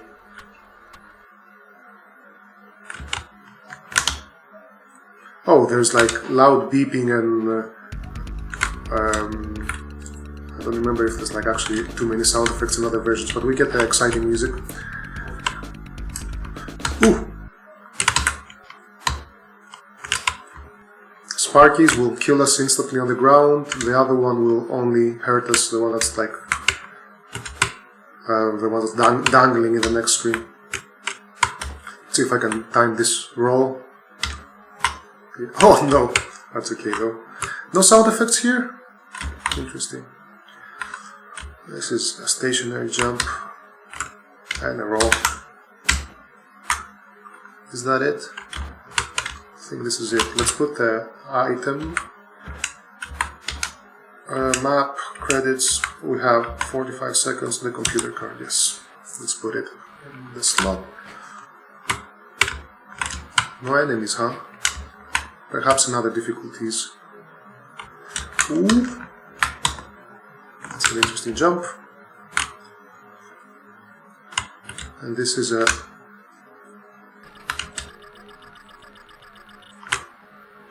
stone. Interesting that there's a stone here. I don't think there is a stone in other versions. And that's it, I think. Just find the right slot to insert this in. Yeah.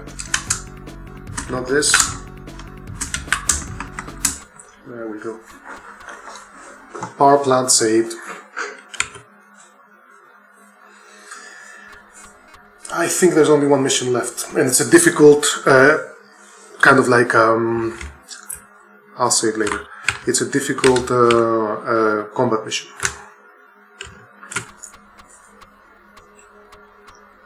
New Washington isn't that bad. It is a slow thing to put on mission 2 though. Perhaps if there was like an exciting second mission, a second map before this one. Okay. Restricted Area 3 has been infiltrated overnight by a colony of mutants. Are they not worthy of life? Their presence is possibly dangerous for our own population. Yeah, clearly. Yeah. So here's the thing, again, like a misreading of Total Recall with the mutants, where the thing is, hey, the mutants are cool, like, they're basically humans, like, there's no... Just because somebody has a different shell to yours, it doesn't mean you get to kill them. And the game that is making a pastiche out of all this stuff really misses the spirit of... So their Flashback, that's my criticism of it, is not a kind-hearted game in the way Another World is, where you make like an alien friend. That's the whole point of that game.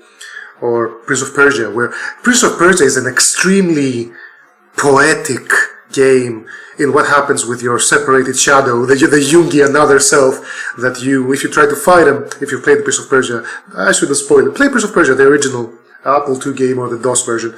That game is like a pristine in its inner purpose. Like, it's made by a teenager, but with such a kind heart and like a prescience of vision that it holds up so much better than this game. The director of this game is a person called Paul Cuisset, and they have never done anything else besides, like, perhaps Fade to Black is worth playing, but like anything else further, not just no other Flashback game of note, but like no other noteworthy games at all. Perhaps they worked on like Cruise for a Corpse or something, but like as a director, this is what they have to offer.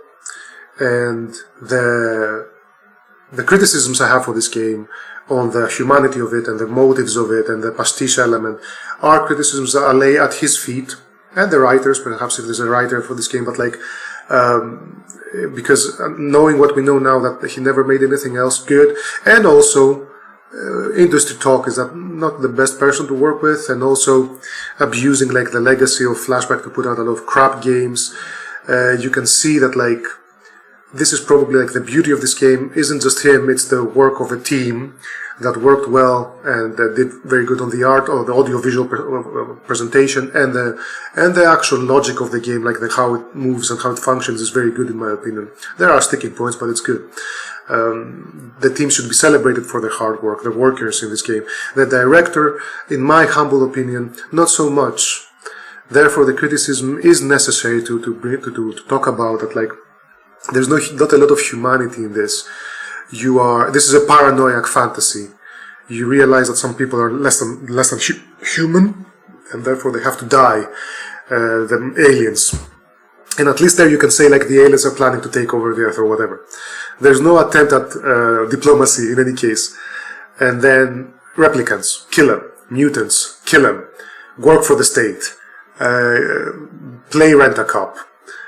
These are the conservative underpinning of such a game, which is, I'm certain, a completely thoughtless conservative underpinning. It's not like somebody said, you know, I really love Total Recall, but I wish Arnie would shoot all the aliens because they're subhuman. I don't think that the director of this game thought this, but when it came the time to design these missions, they also didn't go like, you know what would be cool? What if you help it's still going to be pastiche, but what if you help the replicant escape? What if the mission is but he goes like, you know what, I'll pay you double if you still want to be mercenary and be kind of cynical and edgy 90s, cool. The replicant talks to you and says, please don't kill me, I'll give you more money if you let me go, and I'll give you proof that you killed me, like, take my hand. And then chops off their own hand. Do another Star Wars pastiche element, like, okay, you have a severed cyborg arm. And you do, it doesn't even have to be a choice, like, Conrad can have a heart, but he doesn't. He does what he needs to do in a completely mercenary, cold style. He doesn't have a face, do you see? Prince of Persia boy didn't have a face either, but at this kind of level, when you've done this stuff in this game, you look at the sprite of Conrad and you do see kind of like a sociopath. Like a straight up, I'll do whatever it takes to get to Earth and to stop the alien invasion. There's a few more characters and bits in this story, but you see what I mean, right? That's my criticism. This is why this is not as good on the whole as a piece of art as Another World, and certainly not Prince of Persia. This is my listing. This is the listing I have for like the hierarchy of this cinematic platform. Blackthorn is not even. It's even worse. It's even worse because you just shoot like slaves in the face, just because you can. And you can say, "Oh, that's a moral choice," because you might not shoot them. But the game is like comes from a very low place in that regard. Anyway, when you make a video game, every element of it conspires to give you an artistic impression of something that can have a long-lasting relationship with you. And this game has had a long-lasting relationship with me, but it would never really be allowed to be this close to my heart as a Prince of Persia because of the underlying politics of it. Do we get transported here, or it's restricted area 1? Like, kill all the mutants. No further thoughts. Oh, we were teleported, so we should go walk carefully to the next stage. Next screen, come on. I want to show you this as well. Because it was in motion.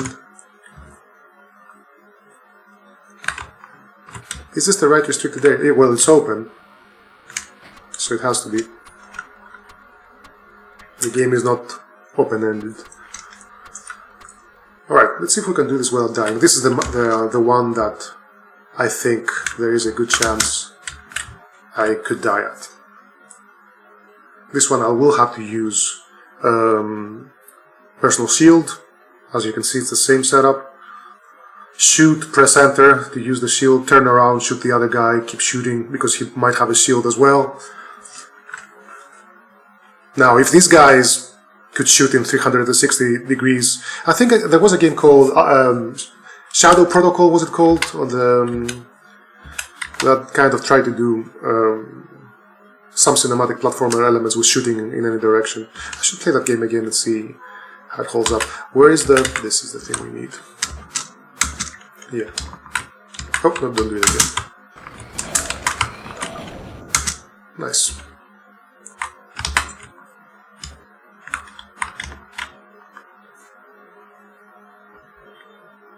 Fall, pull, shoot. Ah! Should have used them. Okay, that's good to know. Is there something here? No. Ooh, this is a dangerous bit.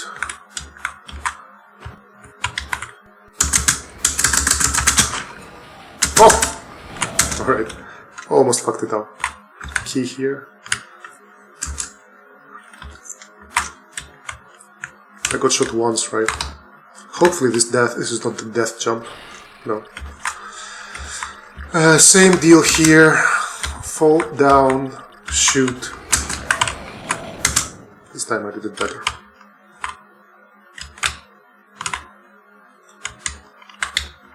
No items.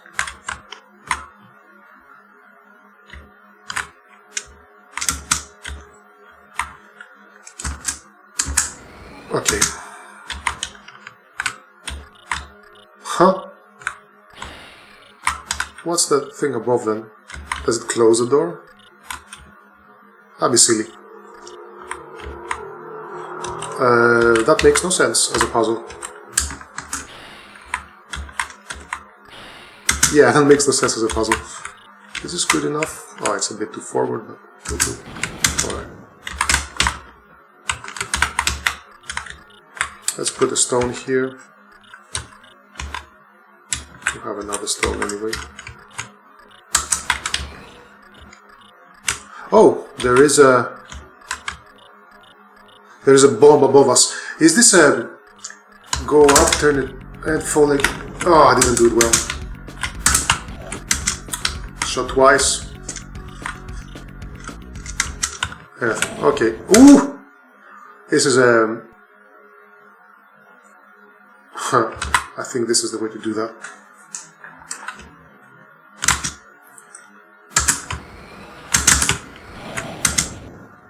Right.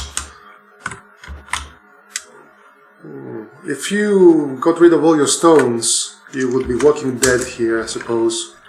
That's pretty bad. Why don't you put a stone on this screen? Like, hide it here. Just as a backup. Anyway. Troubleshooting this old game.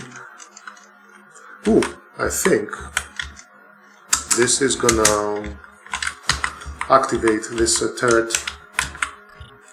Yeah. What's in here? Oh, cops. A good place to be would be here, I suppose.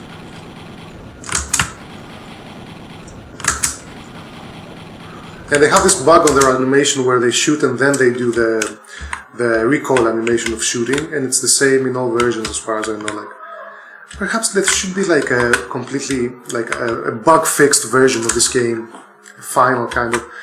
Oh, but then I would be tempted to hack it, to like change the encounters. The AI needs work.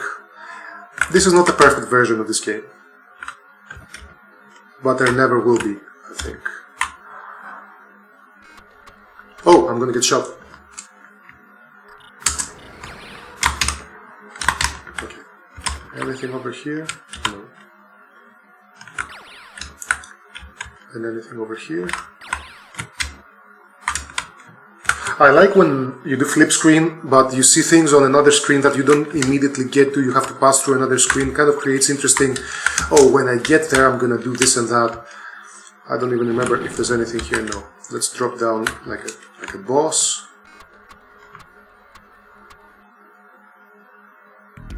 Yeah, okay.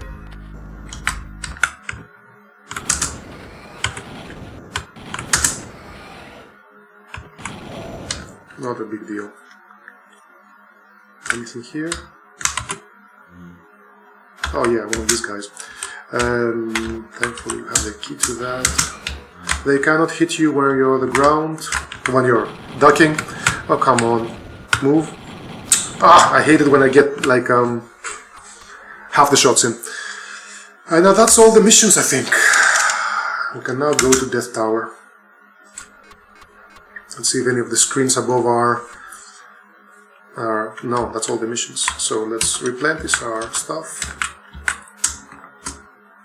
Yeah. Save. And go get our papers. Let's also get a photo from the photo machine. I wonder if I'll play the whole thing in one sitting and then just edit the video accordingly. Perhaps. Try to noise cancel the hissing mic a little bit. You know, this is like recorded, even though I have a proper Shure microphone that's used for recording music, and it goes through like an external sound card. So the voices here are picked up by a Microsoft Live Cam 20-year-old, and that's okay. A man named Jack will give you the RDV near the bar. Oh my god, Delphine.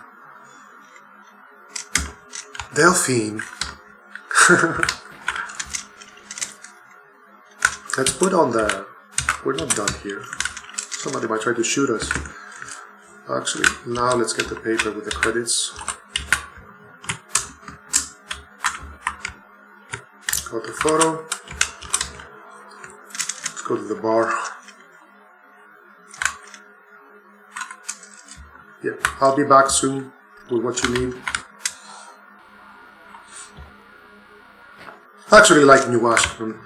The alterations done in the other versions are for the better. It could still be a bit tighter. And as I said, the heartlessness of the missions actually is the worst thing about this.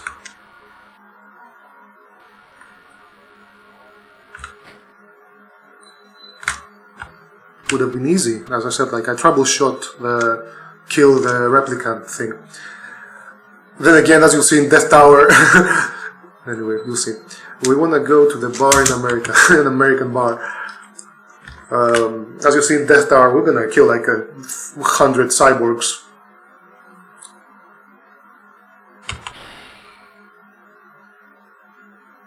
And you didn't have to do the trope of like the cyborgs are sentient.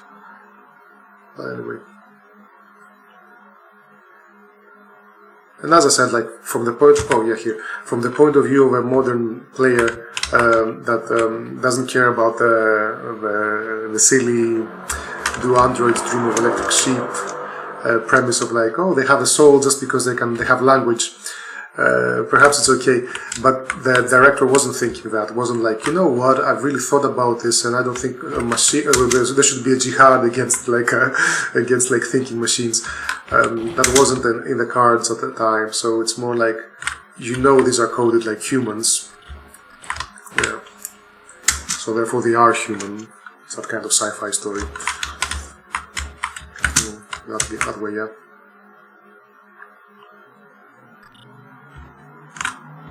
The mutants is actually much worse if you think about it. What's the difference between us and a mutant? Different exterior shell, so what?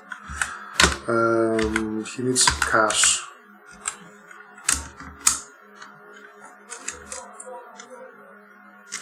Did I need the picture then? I've got papers. Perhaps like the photo is a red herring, like something they didn't code, like actually, you need to bring me two things, the money and the photo. And they're like, you know what, the money's enough.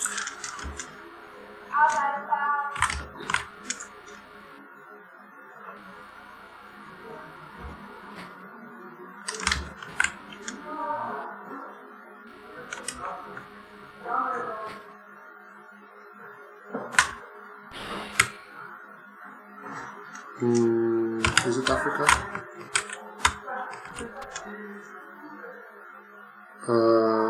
No, we want to get to Europa. Some minimal fuss with the traveling, but it didn't go bad. Also, you can just walk through the sides of the screen with the bug if you want. I'll show it off. It's harmless. So, you should flash at the wall, you turn around, you start running, and you immediately, as soon as possible, cancel the run, and you go through the wall. Yeah, you can do it on both ways. Sometimes this will get you dropped into the void because there might not be a screen on the other side.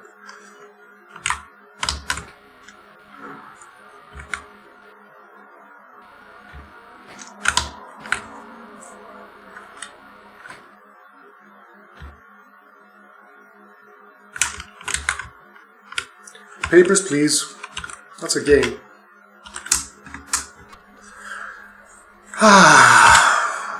Disc switching. So far, so good.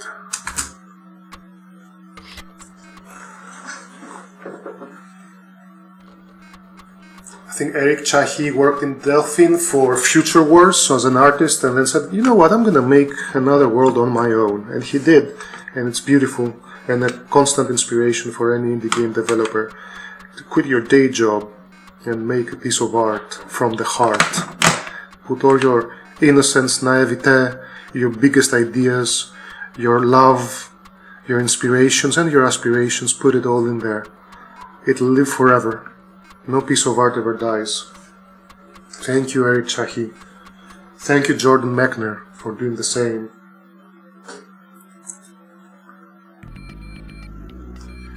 Zap! 2 Ps. Are we... We should be... Oh, we're not. Actually, it remembers... So, this is a very beautiful tile set as well. Lots of blue marble walls. Look at the lights on the ground. They even have a sound effect.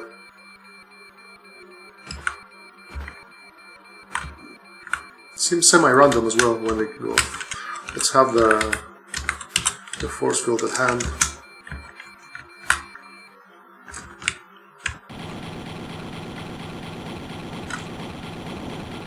Easy kill. He's gonna teleport. He's gonna teleport back. We might as just 2 hit points for this guy. Look at the beautiful, beautiful mood, the graphics. So we're on level 8. These ones wrap around because they're circular, like a tower. We wanna get to level 1.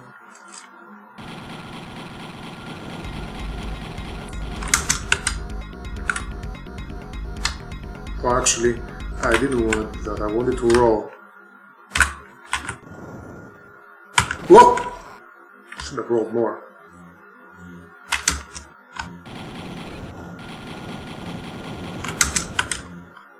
So, for example, here I could just walk through the wall and save myself the effort, but we'll play it legit.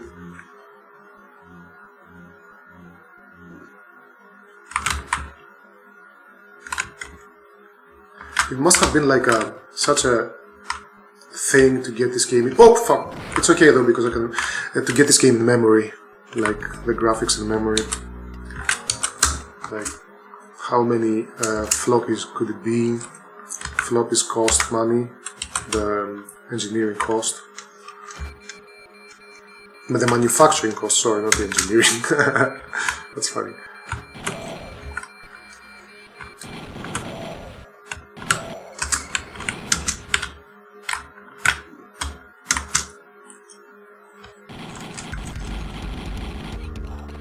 Oh! See, his animations are not rotoscope, you're right. Oh, we're gonna get hit again. Fuck. go back and recharge again. That was pretty miserable, didn't do very well. Perhaps I should play like Sega CD version on hard, which is the last version of this game, I think, just to see the different cutscenes that are pre-rendered, and I don't like them at all, but as a chaser to this game. Yep. Everybody's calling me today. That's good. It's good to not be lonely, but I also want to get this done. Got about an hour and a half. Let's see if that's enough to finish this game. Did I charge my shit? I did.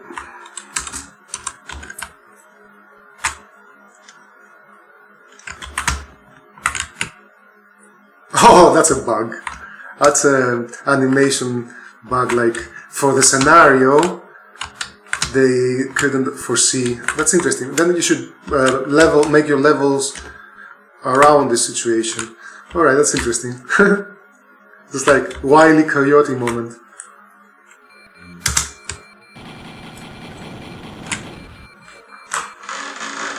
Put on my headphones. Forgot about that. I like listening to the audio of the game on headphones. Just jump through.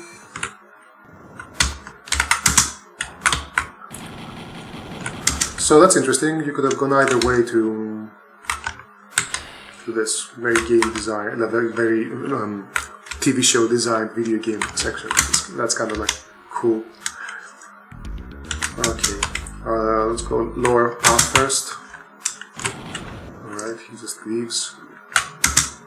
See, if I walk through the wall here, that's a very easy end to this section, but no, we're gonna play it properly. Wall hacks. Okay, this is just a switch. Cool looking effect. So we have to remember with the cyborgs to not let them teleport right in front of us, or at least time our melee attacks better. Well, like this. Just, yeah, I think this is the completely foolproof plan. When they teleport, roll.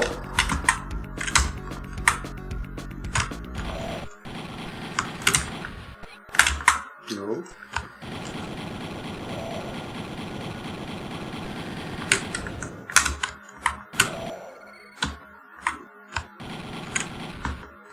He took the long way. So yeah, AI could have been a lot better for these guys. Is he dead? And also, like, just rolling and shooting. I wish the game incentivized doing other movement options, but the rolling is so strong, so fast. The other game destroyed by a rolling animation in terms of like combat depth is Barbarian. The game would be much better without the roll.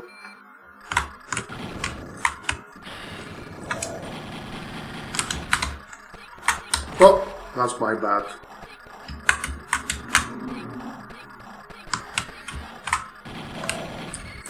I like that you can shoot him in the back as well. Nice fast cycle there.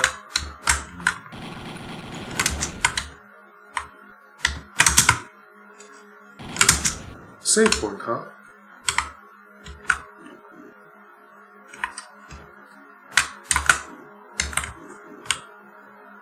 It's 2 floors down. TV show, TV show!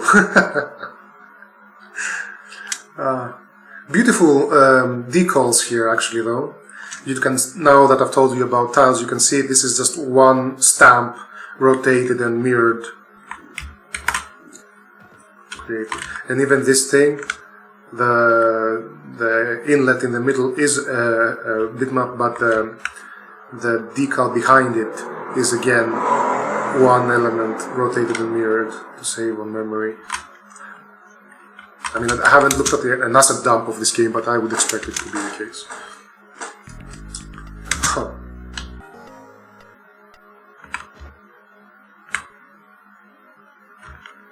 This is a switch.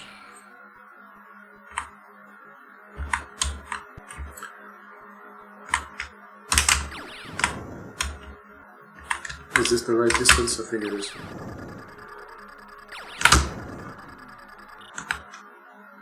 cute.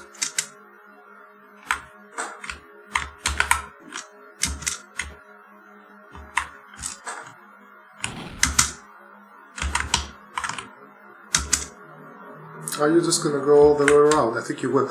Let's fall here, yeah. I think it's better to fight this guy down here. And if I stand here, I think... No, you're not coming?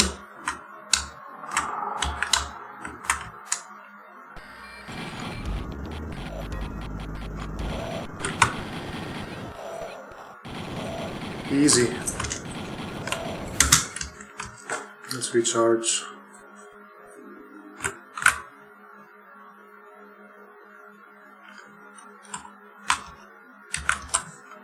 A lot of the combat in this game is something you just have to kind of learn the feel of. Okay, this is a place where if I don't do this jump correctly, I will die. Cool. Oh, I didn't need to do this though. Okay.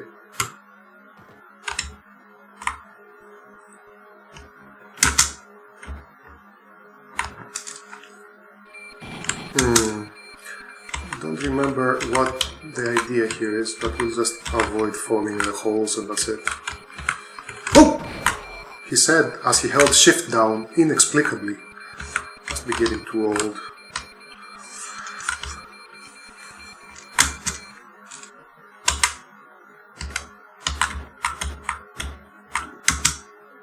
See you.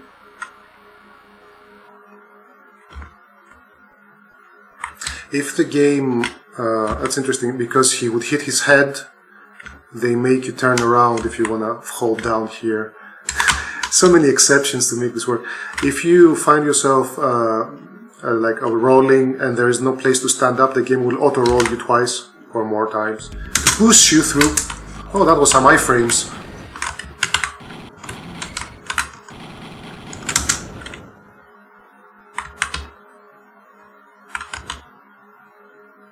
No? Well, we need to trigger this.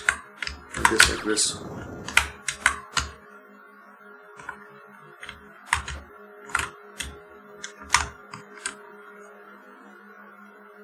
Level 5. Like the video game company.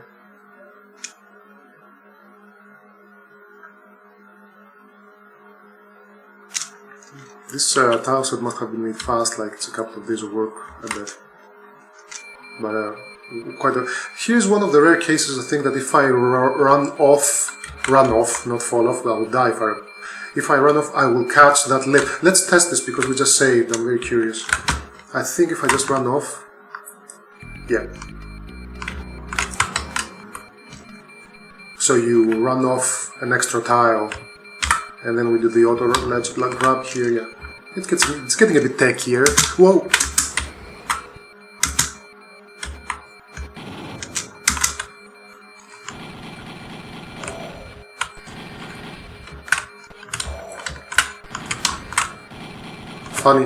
Funny setup.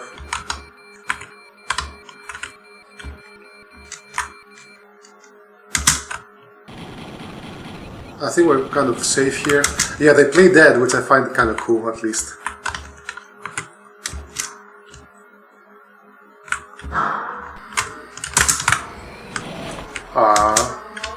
Mistakes.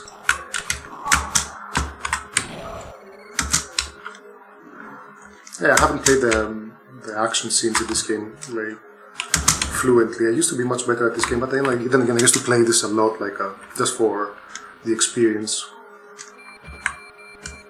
Level 4. Now let's take care of the little wall first.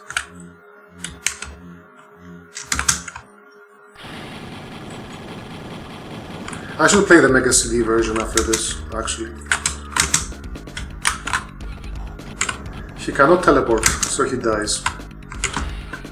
They need to have a run-up of a number of tiles if they can, so they can teleport. Another thing to easily fix, like make the teleport end wherever is best for the AI, not just like a fixed number of tiles forward.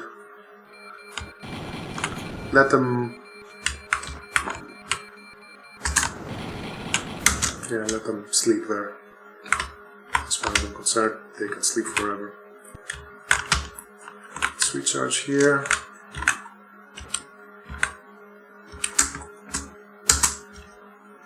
Go back to shield. And as you go further up, the tower rotation, like the span of the circle, seems to get smaller and smaller, and they just fucking disappeared. Oh, they didn't disappear. Oh, come on, guys.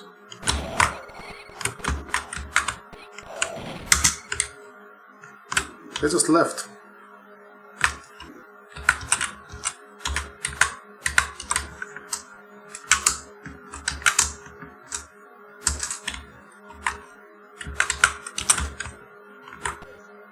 Hey! Is that sound effect in the other versions of this game? A little hey.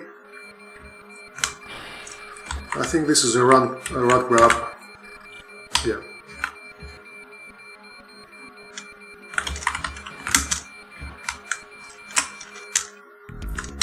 Right, that's a lot of guys. This is a perfect place to stand. They can't do anything to you. See, simple things like that.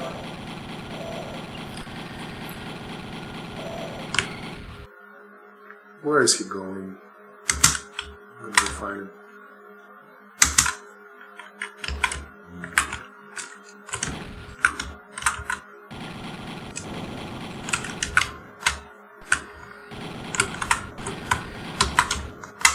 Ha!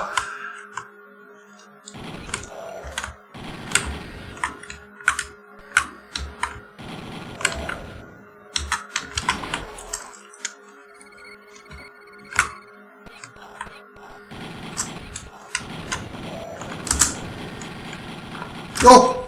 Shit! I thought that was a certain shot. Interesting.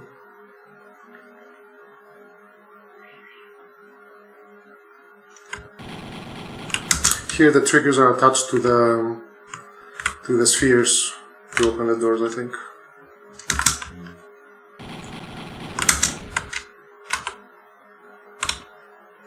Got shot a lot.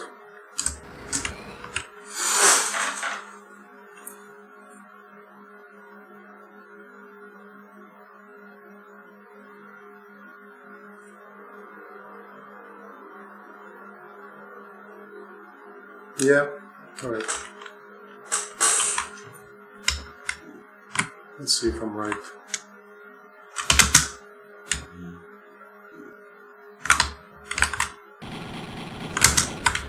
This guy woke up.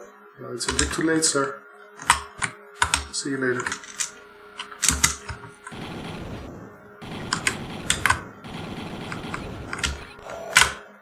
Let's not die here, fuck!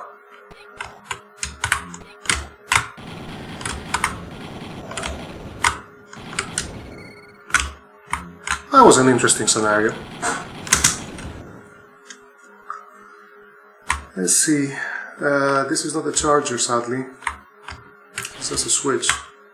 So I'll have to play the last floor well.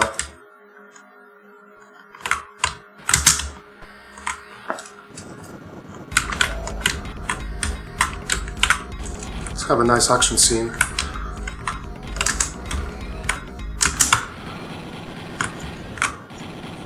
I think this is a nice central stage. Yeah. Stay in the center here, kind of. Yeah, nice. Another stage down. We're gonna get our ticket to Earth.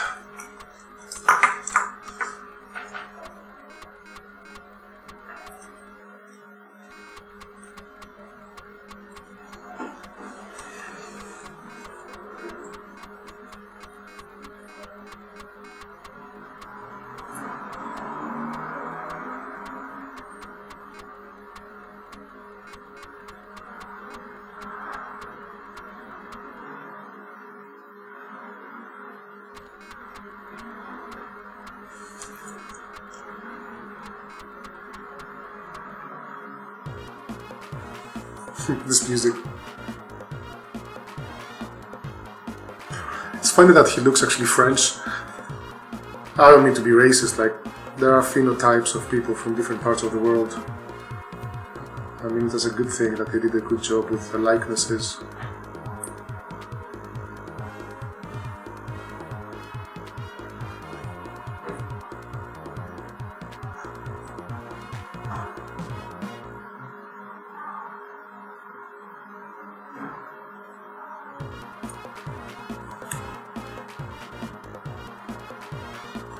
Nice animation for the teleport, the warp drive, whatever.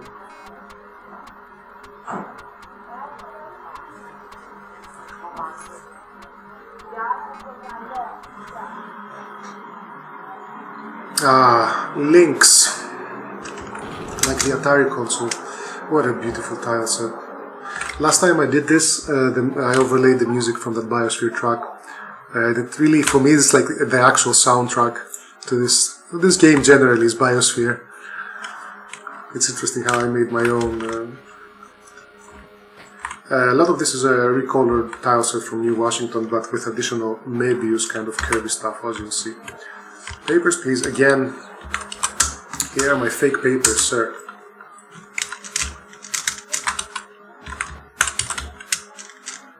This force field. Yeah, I thought it was misspelled. Ah, suspicious. What you got, friend? Nothing? Well, certainly there's gonna be stuff soon. Ah, I just turned around and she wants to kill me.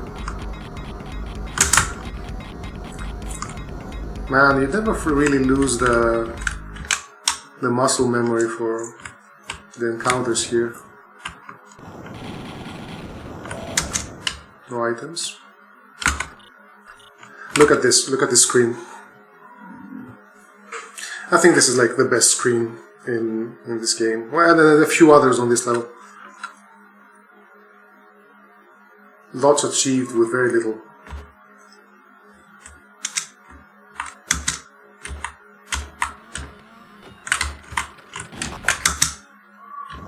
Rare case of actually shooting things while on top of a... It's janky, but it worked. Oh! I mean, that makes sense. Because of the balls, my force field went down. Another very beautiful screen. I want a ledge grab on the other side, but fine. We'll do it with a running jump. I think there's a recharge station here. Indeed. Somehow he notices us through walls.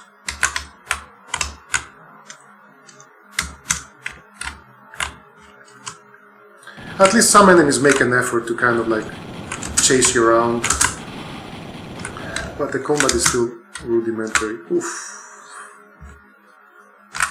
A sonic spin didn't go well there.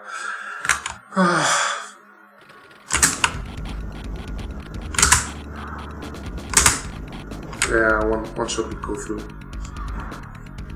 I was a little bit too ambitious there.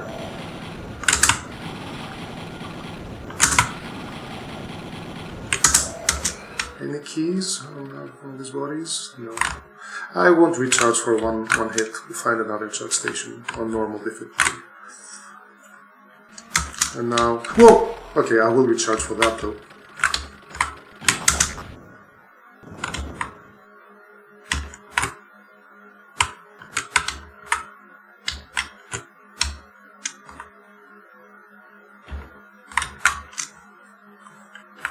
Like a modern game would know that, like, what are you trying to recharge? You don't have to select that. Just recharge. And then switch back.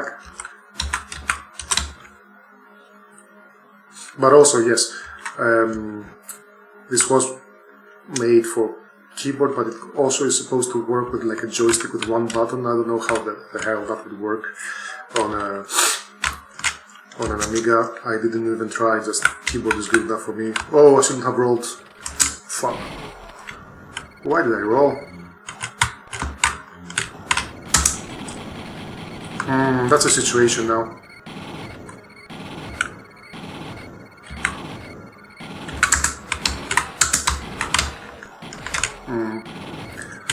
Not my best work.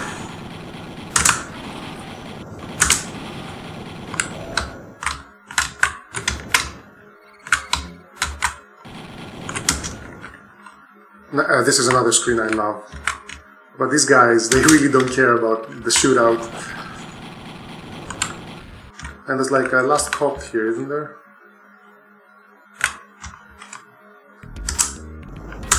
Ah, come on.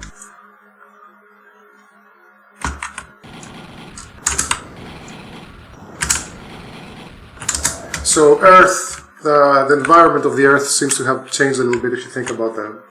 I love this. If you think about the color of the sky, a little cutscene. Fifth Element, Blade Runner. So I think Fifth Element was actually after this. Also Jean Giraud in the design.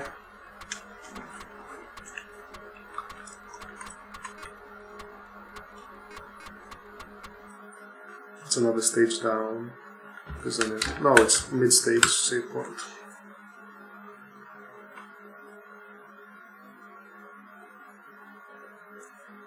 Makes you wonder what like the culture is like on this Earth, given the architectural style of certain things.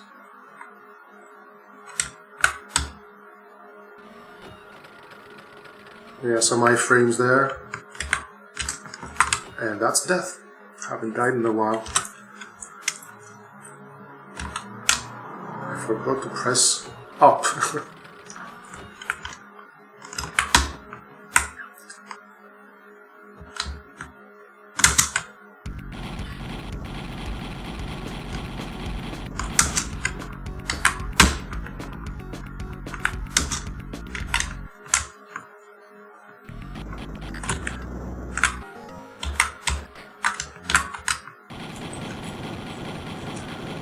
Getting a little bit tighter, more complicated with the arrangement of elements. That's a locked one. I think the best way to come down here is here.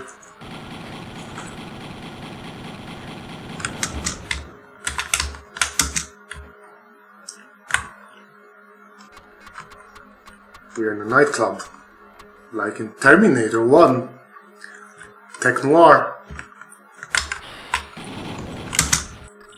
This screen, I think, always lagged. Hold on. I'll make a running jump. Hop.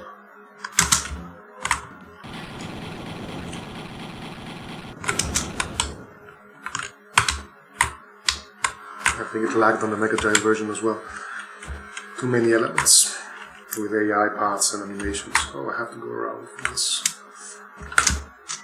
Sir. Oh.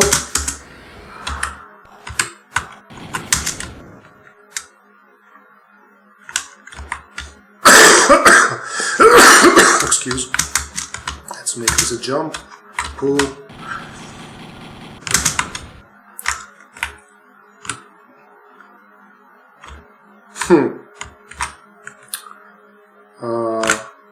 I don't need the key, I guess.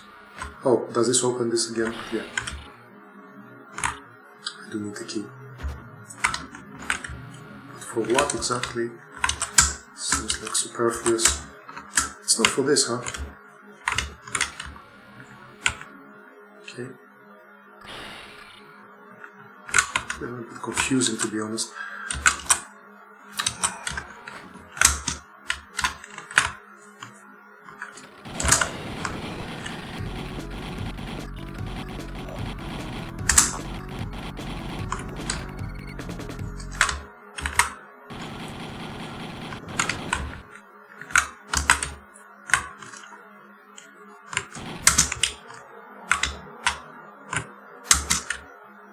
As you can see, entering screens with a gun drawn is a kind of a thing.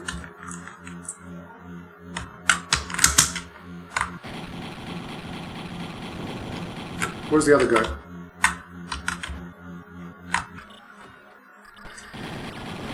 All shot from from the other screen. That sucks.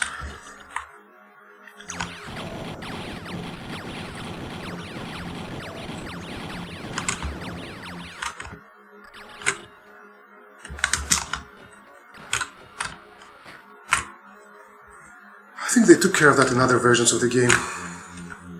You can't get shot by the turret from the other screen. They respect the edge of screen thing. Prince of Persia does this very elegantly, like how it pulls enemies that are close enough to the edge of the screen, and you kind of have to do that if you want to go fast. Oh, okay, that's a bit sloppy.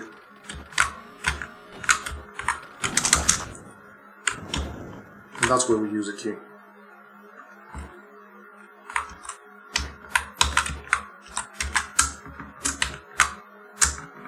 Oh, it's a switch. Oh. Let's go recharge. This nightclub is quite labyrinthine for some reason. And shield.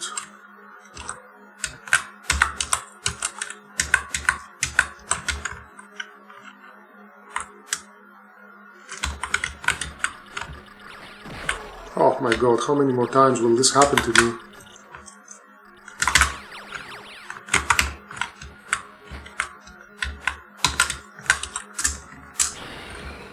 So, down.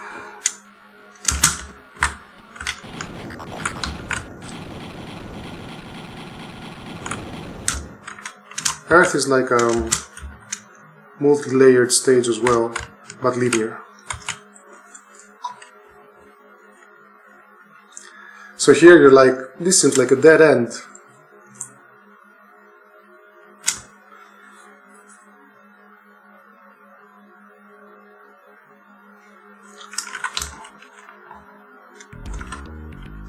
Don't ask me why. Also, this seems like a dead end. You're like, what the fuck? You can fall here. And I will.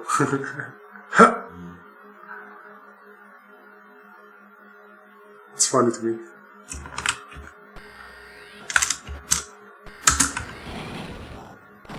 Oh, come on. I think they fixed the ranges of the... Yeah, I think they did. They fixed the ranges of the melee attack in the Mega Drive version. I mean, that's a I think. It's not 100% yes. Nice graphics.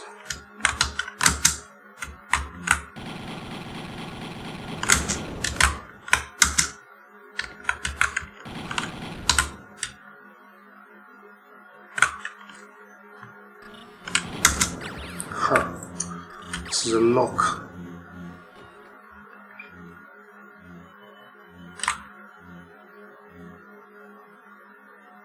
I really like the screen. The details on the left wall are very chunky. 2x2 pixels, I don't like that. I think they fixed that. Here again, I could see these details on the wall are very chunky.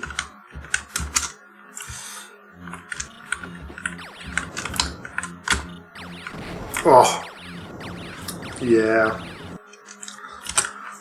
We can do this better then. And I'll do this in the proper way. Wait for the lift.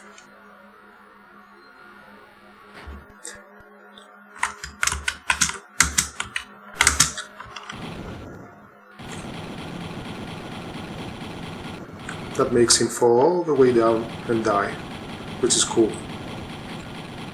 This game is holding together with duct tape. You saw a lot of like frame issues, shooting at a different line that you're at, a lot of stuff. Okay, so the best way to actually fall down here and not kill myself is like this, and then roll through this guy. Nice, using iframes. Clean.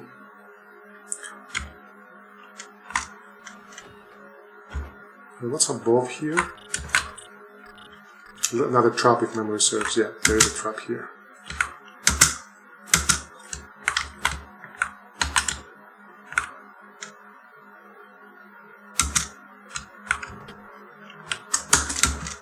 Key, pull gun. Oh fuck. We come here. No. Turn around and pull the gun. It's a better priority. And then make them come down. Oh my god, why?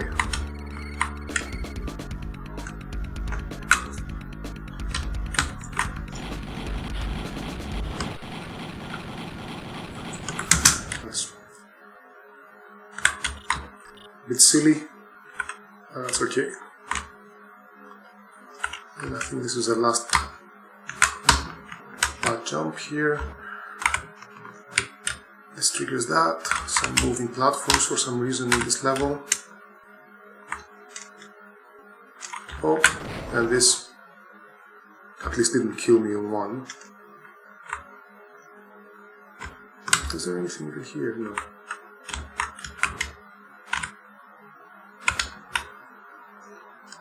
I don't have Earth and the last few stages as well memorized as the rest of the game, it seems. We have a key.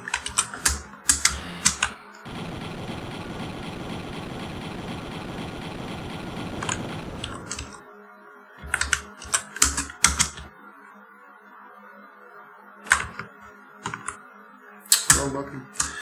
And that's another Earth subsection down. There's another one.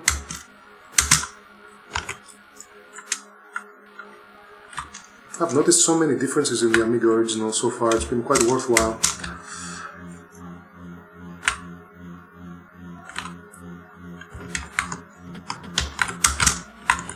That's very wily Coyote. That just happened. I let it happen even though I knew, because why not?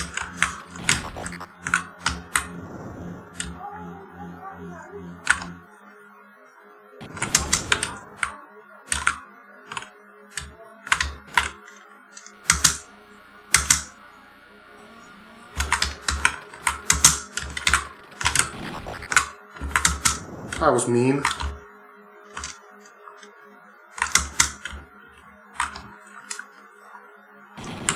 Oh, yeah, one of those. Do I have to trigger? No, one on one side, one on the other side, I see.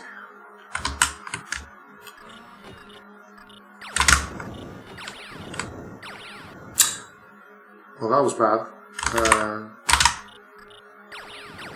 Oh, okay. So, what's the right distance? Is it this one? Nope.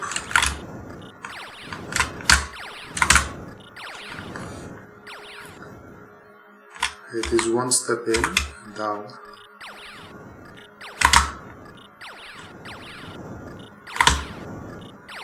Oh!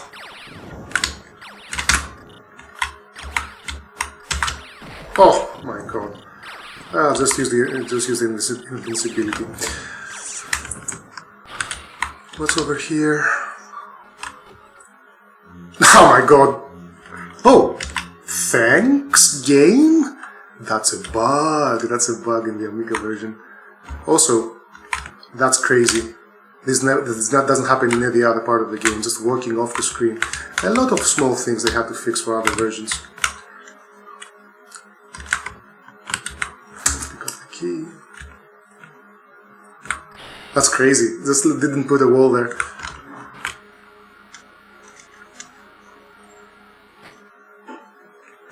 Can we somehow get it in there to recharge and heal before we go? I think we can manipulate the way we fall here. No?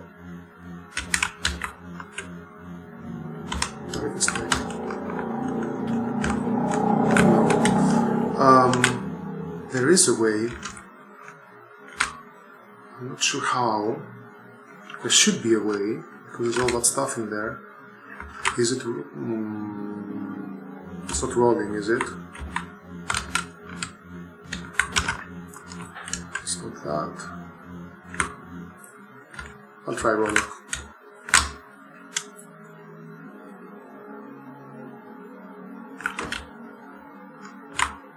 I think this element of trapdoor is not the best feeling part of this game. Yeah, there you go. Stairs that off. Like, why is rolling the right choice? As it often is, though.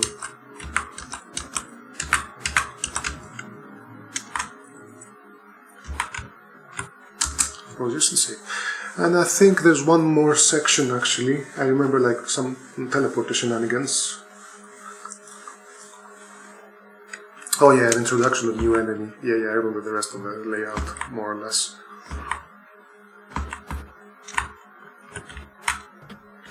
Dropped. And we use the key.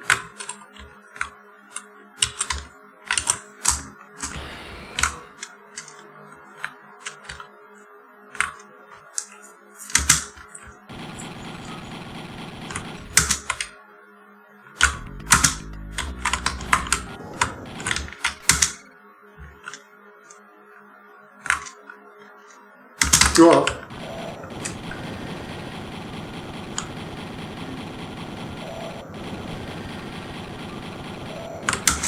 That's right. Or hold on. Am I misremembering? Oh yeah, this is funny. There's this stuff. Uh-oh. That's a bit mean. You see this animation at least. Good thing that we saved them. So I didn't remember the bomb there. That's a difficult one to escape. Bomb on the ground, I mean, the mine. I didn't remember that.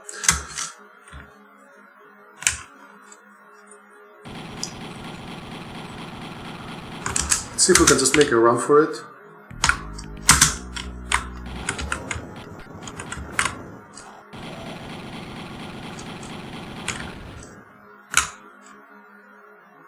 Come on, man. Doing that stuff now? Alright, so I have a kind of a memory of where it is, so we immediately come in and run. And jump. Not immediately, like delay timing?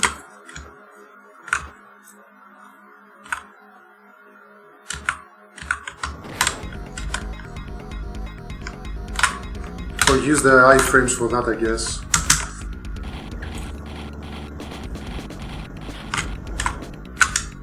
And that's the end of Earth. And I think I'll stop here and do the rest of the second session to be fresh.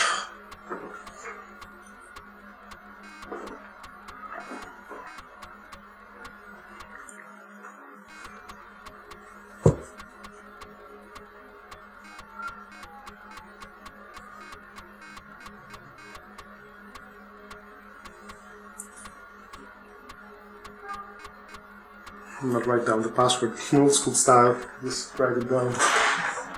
And on a piece of paper.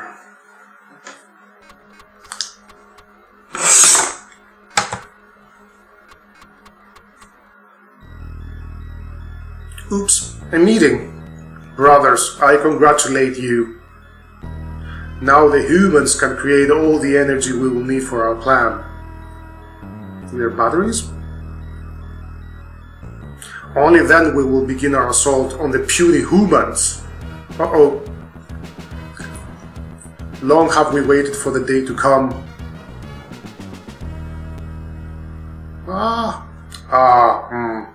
I'll just be off now. Nah. A human spy, ha ha ha. Grab it, put it in a cell. We'll deal with it later. Why not deal with it now?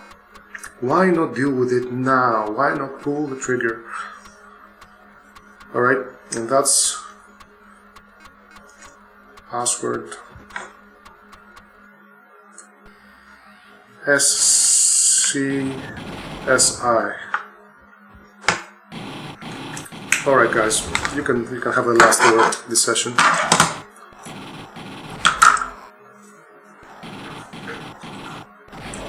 Good stuff. Well done.